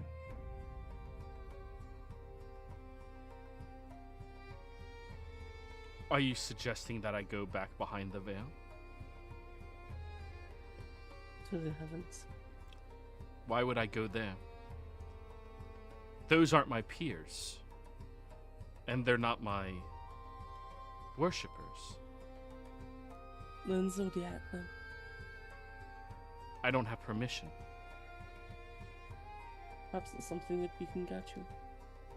Well, I asked you to do that before. Well, that was different circumstances.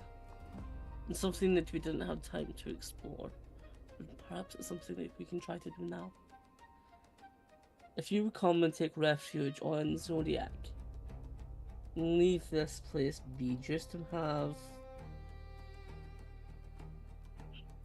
Let them have time to come to accept you. I think it would do a world of good.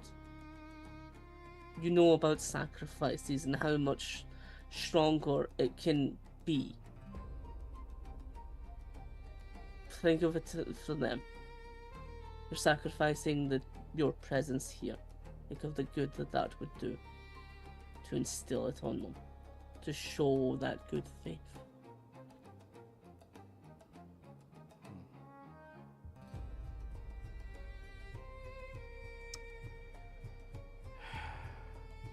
This is a big ask. If I go beyond the veil, I won't be able to return. Unless, of course, the weave was altered.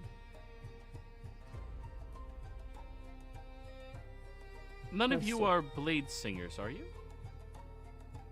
No. Then you can't alter the weave.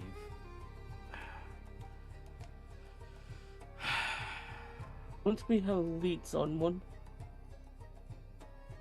Are they an archmage? Elowen has leads on one already.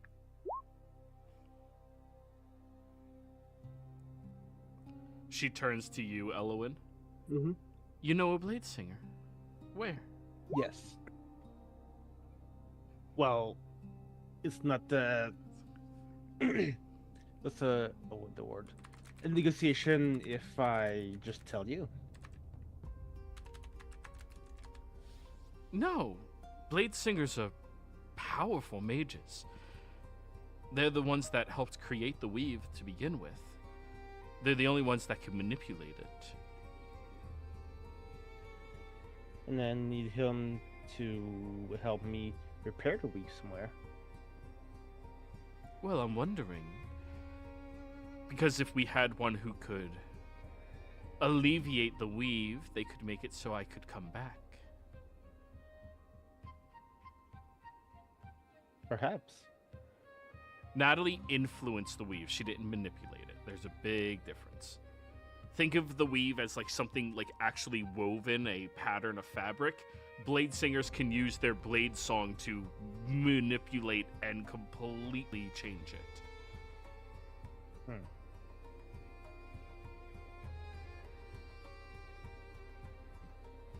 They're the only wizards that break the rules of wizard. Mm-hmm. Even if Elowen doesn't have a lead, we have people in this world that would offer us assistance. If we could break the weave, what would this do? It would allow me to come back. Very important thing, because I don't wish to stay away. This world feels proper for me. I think they would need time. But I think that's something that you could gain if you give them the distance first.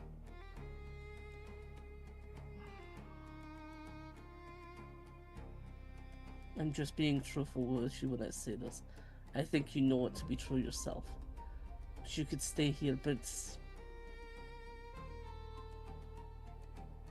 their will to change and to believe in you will be slower.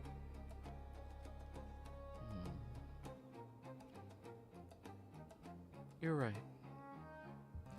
If they see me, it will be a problem.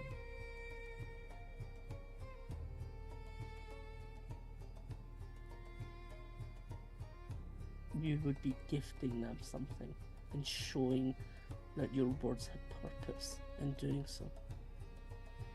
And when they are ready, they will welcome you.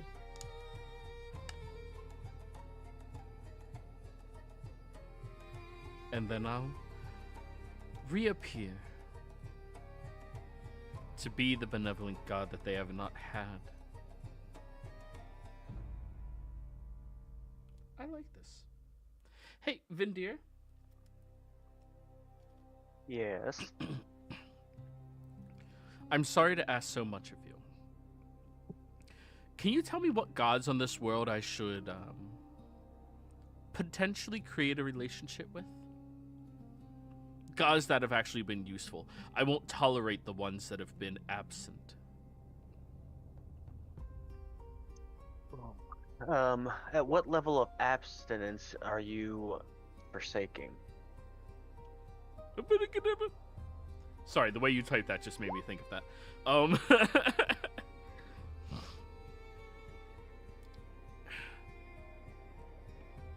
Any of the gods that don't actively try to pursue their domain and help their followers are absent. I don't care for them. Well, I would say the Raven Queen here has been very helpful to her followers and what her duties are as a goddess. Wait, you said the Raven Queen. Yes. Right? Am I talking about the right one, Joey? Or You Queen are- of you Ravens, are. excuse me. The Queen of Ravens, the Raven Queen, it's the same thing. You Wait, might be more familiar with someone else that once held that title. She ascended. Can I say his name? Are we able to say the name of the one that came before? Fendrick. I know that, but I Oh, asked, yeah, nothing's are we stopping you. able to- Nothing's stopping you. Fendrick. Fendrick is dead.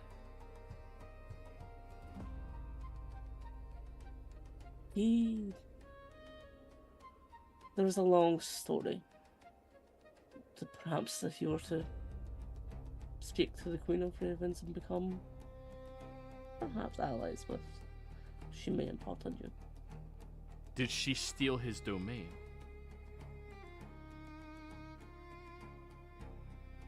Fendrick was my lovely brother. It was, God, reminds me out of character. Vendrick imparted it upon the Queen of Ravens, didn't she? Yes. And like went for a trial and everything. Yes. No, he offered it willingly.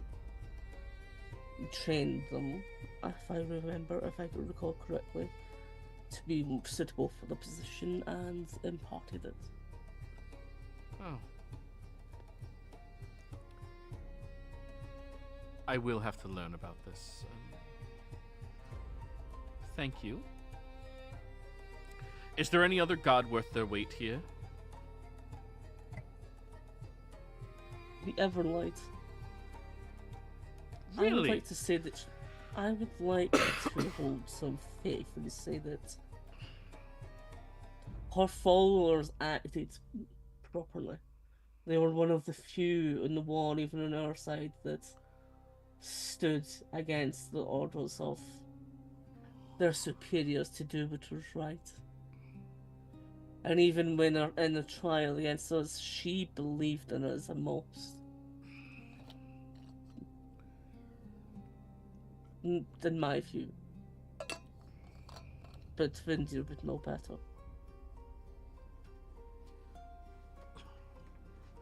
I thought she was among the more weak gods. Does she serve her people still, though?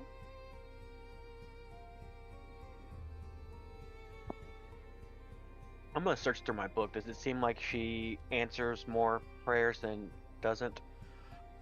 So she's a unique circumstance compared to the other gods. She was dormant, as in like not conscious, for a couple of thousand years. She only reawakened about 110 years ago, and since then she has been answering the prayers as they came in, but not all, obviously. Just like the ones of her worshippers to start, and then during times of major conflict, answering to whomever she could. Well, for a long time she was unable to answer any prayers because she was Weak, yes. unconscious. Same thing. Some could say what your imprisonment was you being weak. So careful how you think things are. But since her awakening in the last 100, 200 years, she has been answering the prayers that she deems fit. And it's more than not. Huh. Okay. Decide to go outside this pantheon. The law bearer is pretty good. So is Gabby. So is Lucian. Ares is kind of fun. But if you want to do one that's really a wild card, I'd look up Dravdar if I were you. Dravdar? Really? It's always doing something. I have no idea who that is. A very, very powerful lich.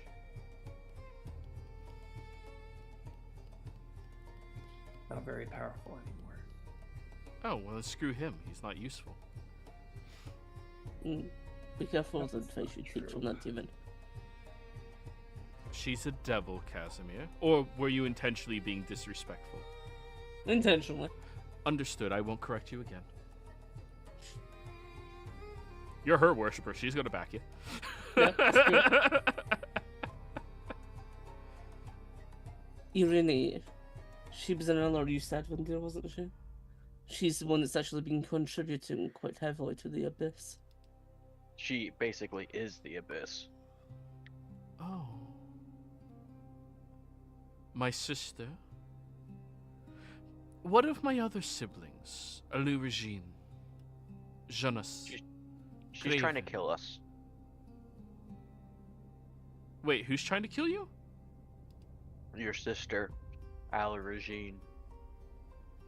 Alu Regine's trying to kill you. She sent Brightbridge to us to stop us.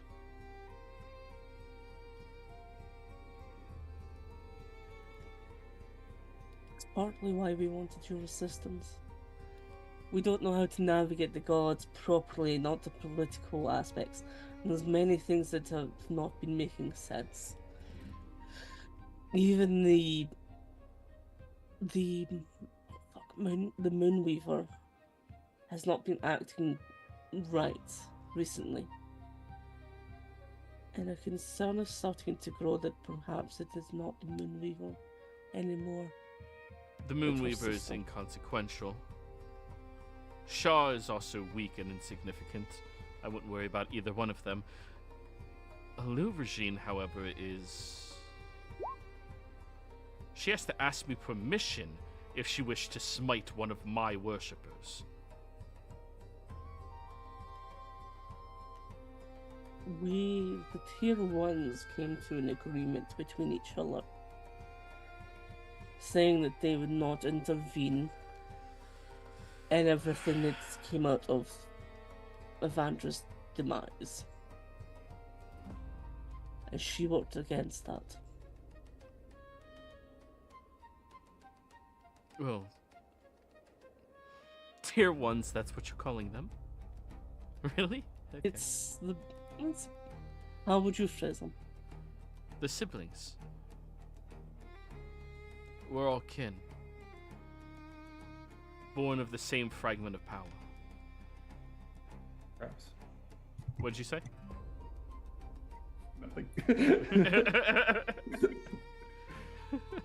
The hierarchy, as we've come to know, is there is a say-so, and the opposite. Then there is the tier 1s. There is the tier 2s and the tier 3s.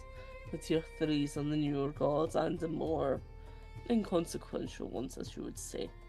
The tier 2s have the middling standard, have some sway. And then there's, of course, the tier 1s. That's how mortals operate. It helps them balance it. Put it, your levels of power into a scale. It helps you fathom how powerful we are. Okay. Precisely. Well, so long as it works for you.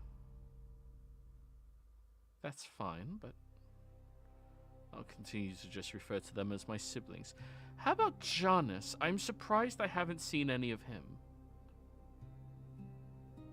Well, he did tell me that he would be unable to see the future after we brought you back.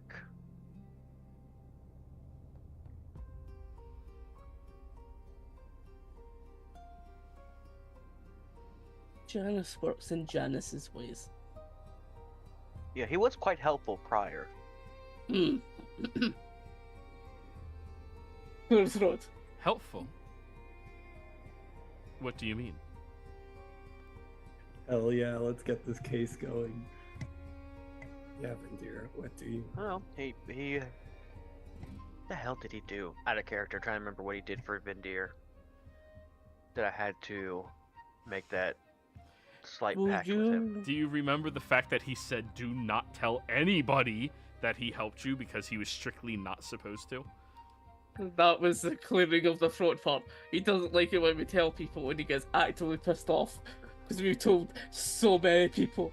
Or sorry, Liara was telling so many people. Hey.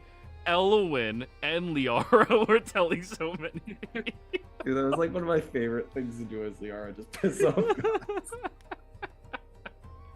It was both of their asses in this situation. Did though. He actively sent Liara back in time to free Shar. Like, I don't understand any of this. Don't you have something like a 13 or something written on you? Like inscribed on you? Like, I can't... Vendir got something in his pact with, like, Janus. Yeah, Didn't you? he Oh, has my a marker.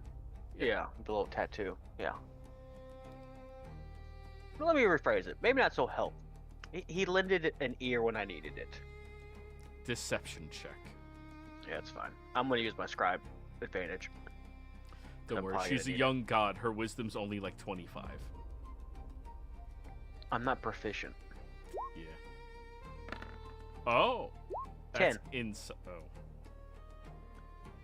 She can roll a natural 1.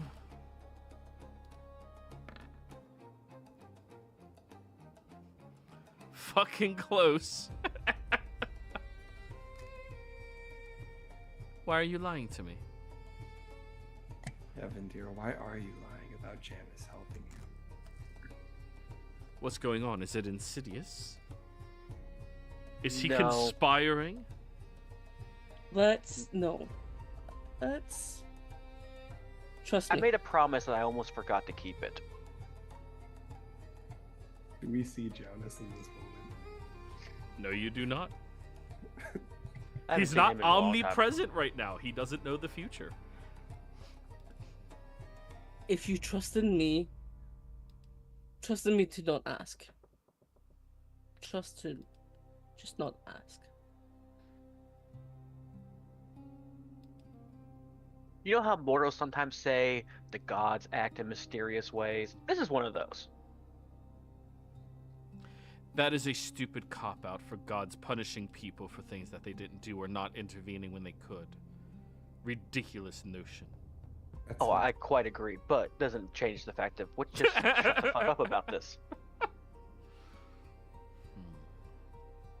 It is fine. I'll address it with my brother when I see him next. I do have Tell to him I said speak hello. with my sister as well. Yeah, you can ask her why she's going against the agreement she had with the rest of your siblings. Which other siblings? Irina is out of commission. Is Craven, Herency, are they alive? Killed an aspect of Craven. So Craven is still alive. Maybe. What about Okay. Herency? Herency is not. Really? Herency was consumed by hunger. Actual hunger. Sinned myself.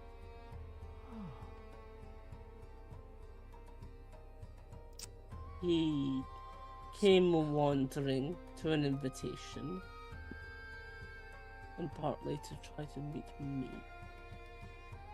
I was quite fond of him. I met him for a brief time. He was rather proud of himself. Yes, he is. I met him just before the end.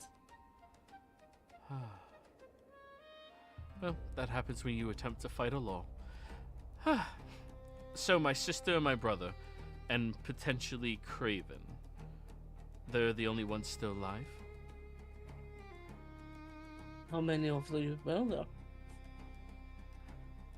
There were 7 of us.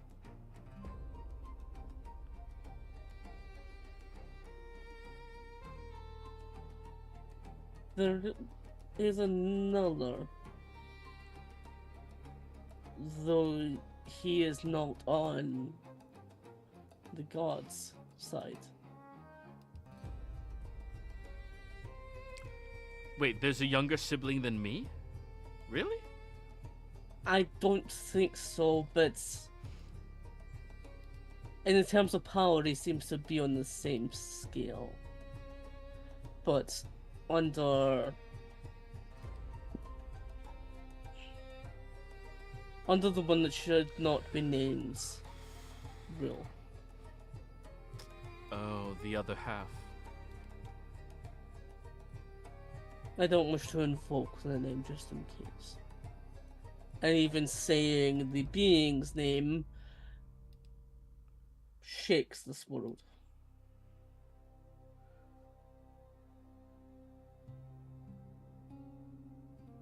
I got this weapon from him.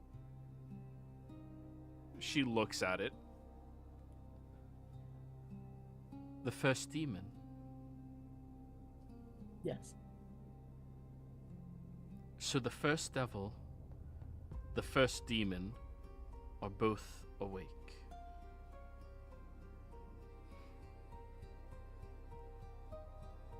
The first demon might have been our fault. She turns and looks over at you, Elowin. Why?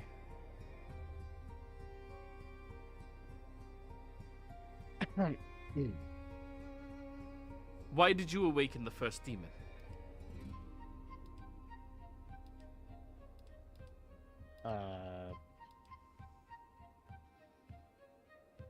Is anyone gonna correct her? Go on. Yeah, it's kind of funny though. But she has all of Natalie's memories. Natalie was We're there. trying to. Oops, sorry. Oh, I apologize. Yes. Natalie was there. I forgot which character you were playing at that point in time. Then she'll just look at you, Elowin, instead, and not blame you for it. Explain to me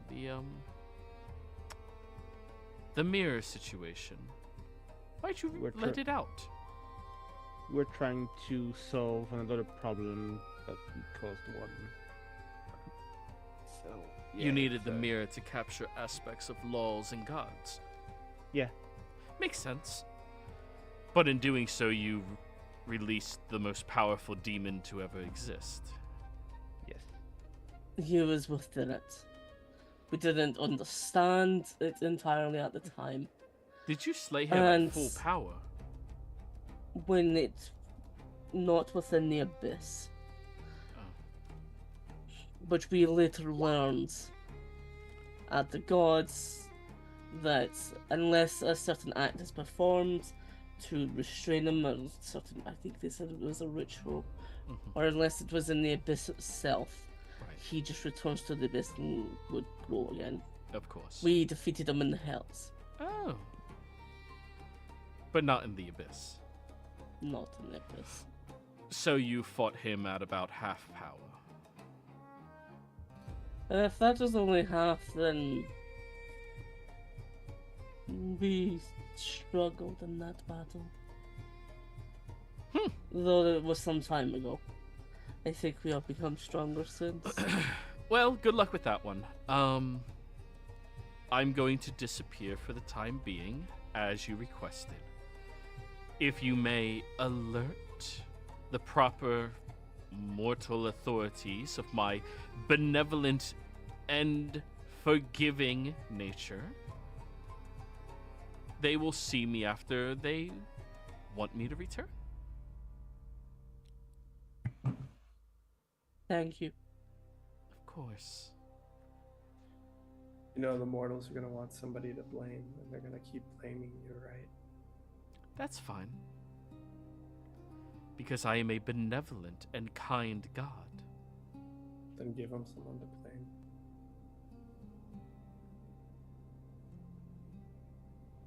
That would be Yeah. lying.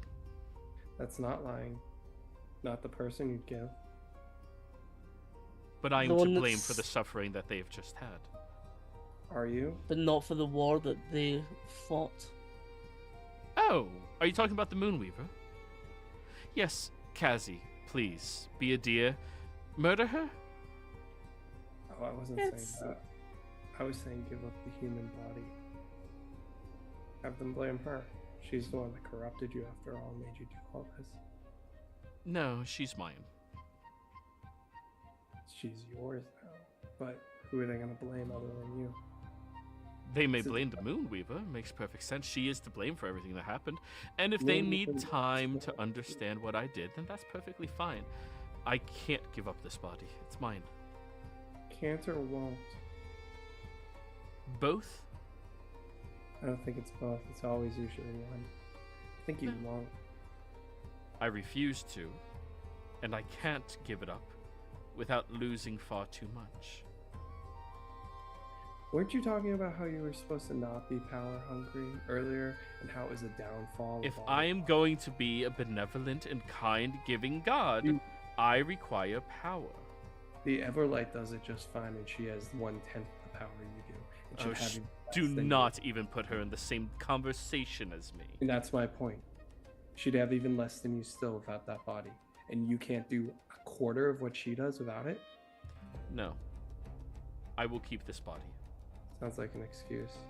Makes you sound weak, and moreover, makes it so everyone's just gonna leave the blame on you still.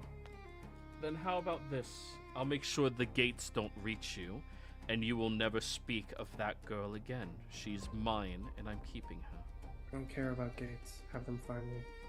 Last time I fought them, I almost won. They had to run away. You never fought her. Yes, I did. I tracked her down. No, you did not. You was. never, out of character, Wyatt, you never fought Lilith. Oh, She's Lilith's talking still about there? Lilith. Yes, the mother of all devils, the first devil. I have no reason to fear her. Then perhaps you are the one who is ignorant. Anyways, conversation is over. This body is mine.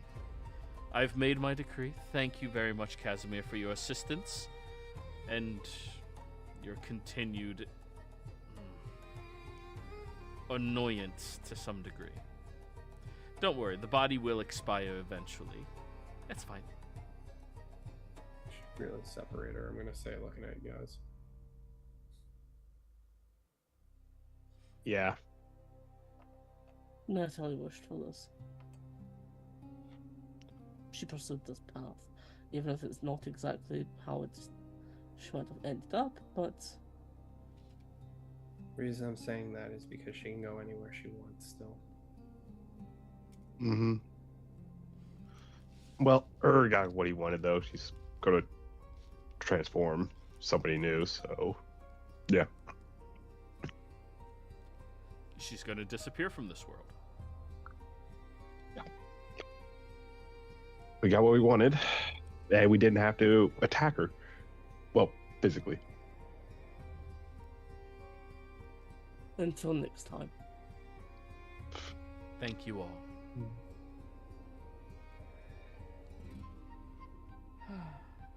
She looks around and slowly dissipates into dust. When she leaves, you see that there is a two-sided coin on the ground. One side is platinum and the other one black. Yeah, I'll she's not give good it. to that.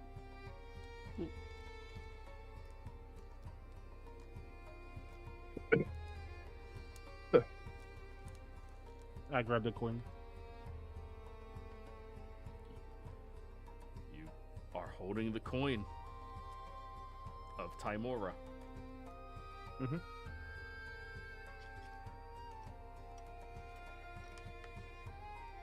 Don't try to do magic to it or try to sell it or something. You're only going to annoy her. Yeah, keep it close. Maybe offset her luck. Keep calling the wrong side. From what she said, odds are you're gonna get it wrong most times anyways. So, Elowin, I assume you'll identify it anyways. I can tell you what it does. Yeah. This is a once per long rest free reroll. Okay. It has to be in your possession to use. Okay. Only one character can gain the benefits of this per day. No attunement required. Nice.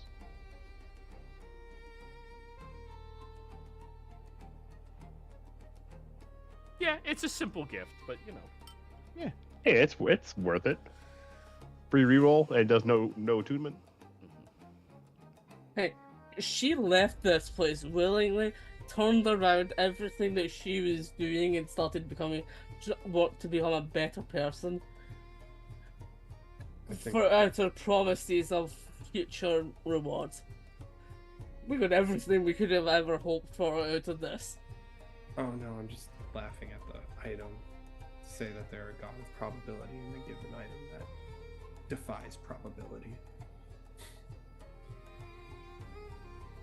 Also, I think we should have just killed her. It would have made it simpler. You want to kill everything. Would have That's worked. just like your opinion, man. You could even hide from her. How are you gonna kill her? Yeah, I was gonna shoot her a lot. that was. Shoot at her, Do you know- maybe. Do you know how often I think of doing the exact same thing to you? Not often enough. So, I would like all of you to roll me intelligence checks. Straight intelligence.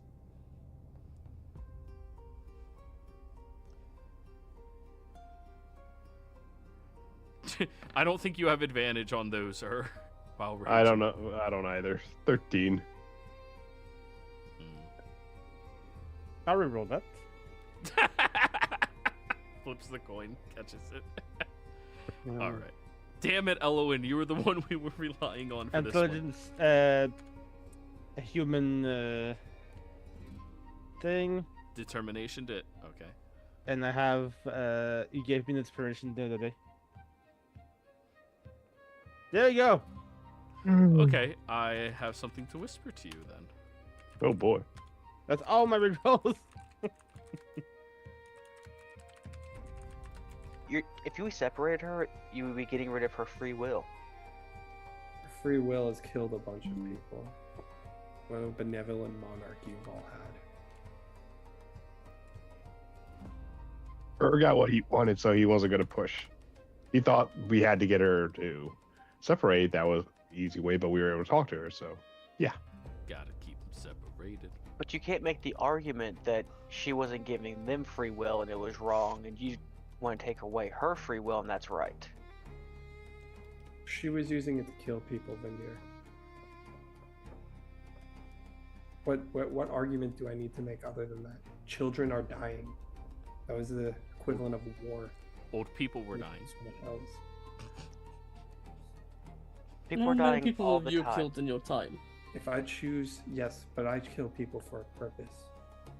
And the purpose isn't to say this is somebody else over here gets to live. No, the purpose is so the hells doesn't get overrun by demons. Yes, she So does. Every you're single- saving the every single devils. action. I'm saving everybody. when I do Guys,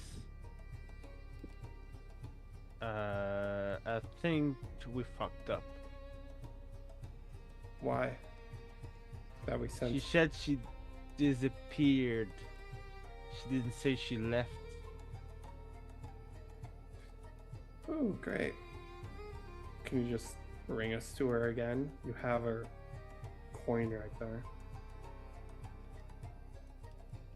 I guess I could try gate, but not. That's not guaranteed. Especially on If a it god. works to the same effect, what does it matter? Hmm? If they all believe that she's gone, then what does it matter? Because she's not. And if somebody catches that she's not, we just lied. Well, 20 seconds ago we thought she did leave until Elowen said something. Why don't we just teleport to where she is and tell her to go?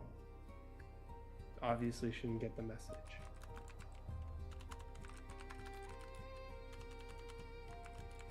I think we've done enough. I don't think she's going to be worried to this world anymore. If it changes, then it changes. I will try to convince her. We'll permanently agree that she can come to Zodiac. We'll arrange that. But if it accomplishes the same goal, why? We're just being pedantic.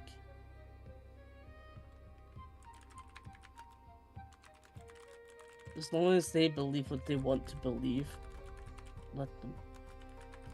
And as long as she is living up to her end of the bargain and is going to strive to actually change what she wants to be and be that change in the world that she wants to be, and isn't going to set them in harm,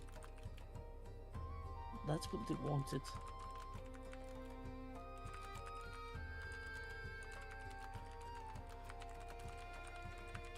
We've accomplished what we needed to here. So are we going back to are we going to see the Moonweaver now, or are we going back to Zodiac? We need to deal with our mirror problem. Longer And we then wait on Shar, the worse it's gonna get, Shar or the Moonweaver.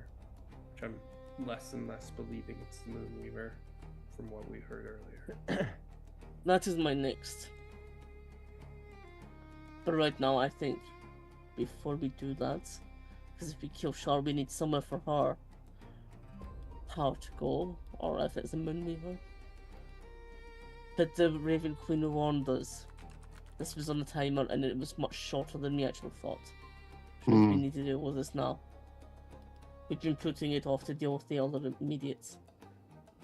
But the Raven Queen warned us for a reason. Can't we just bring back Brightbridge? He's gone. It doesn't work like that. And according to her, Vandra's gonna come back just from people worshipping her. I don't see how it's too much different. Not give it to a person, then who give it to? A devil? No, any deity. As stated earlier, they have to follow rules.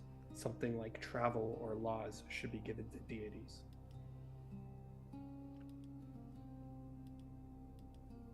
And what deity should I give this to? Off the top of my head, Lucia.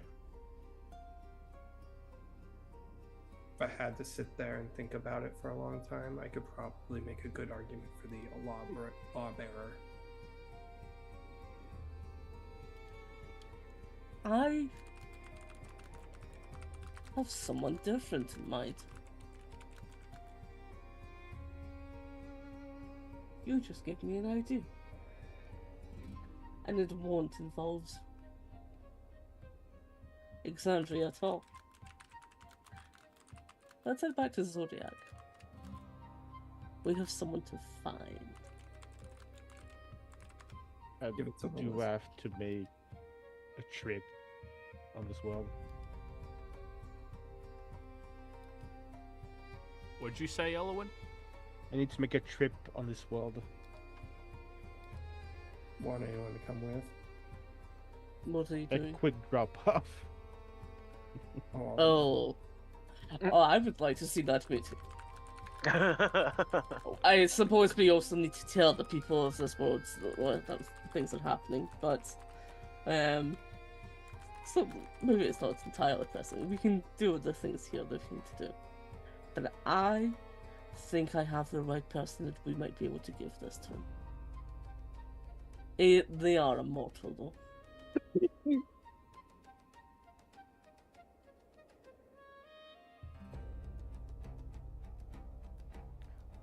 Who are you thinking of? I would like to know too. Please say Hawk. That would be a wild. A traveler of the plains and many a sea that is currently a little bit Sebastian. locked between worlds. Seabass. Seabass would be funny. Sebastian. He is currently he'd be so- untailored, unable to go to Zodiac.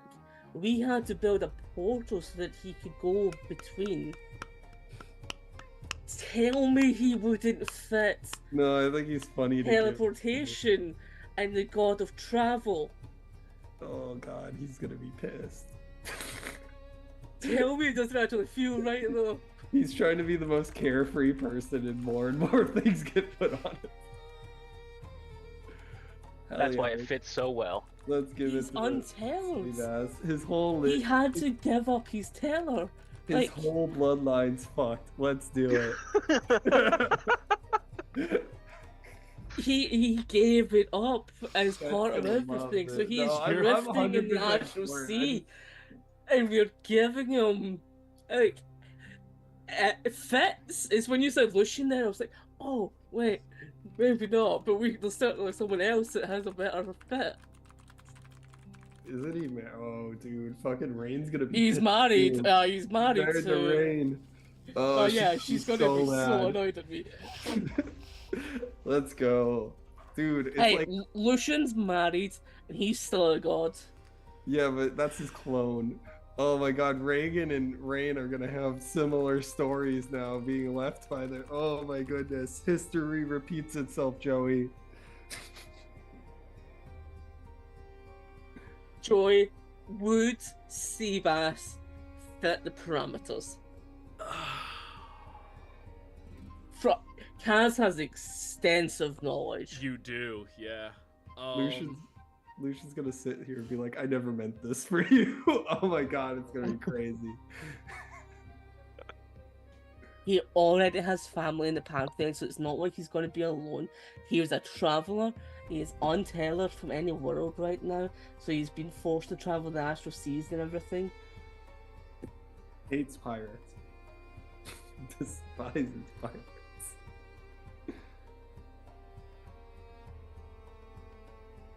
You know what?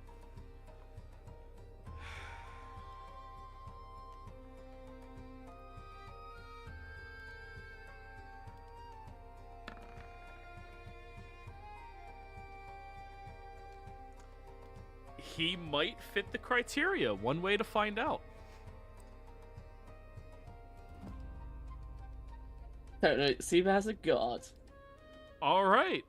And I think that's a perfect stopping point for this week. Oh God. Exactly. Next time we meet an angry dragon. Probably. We'll see you guys next time. Goodbye. See ya. See ya.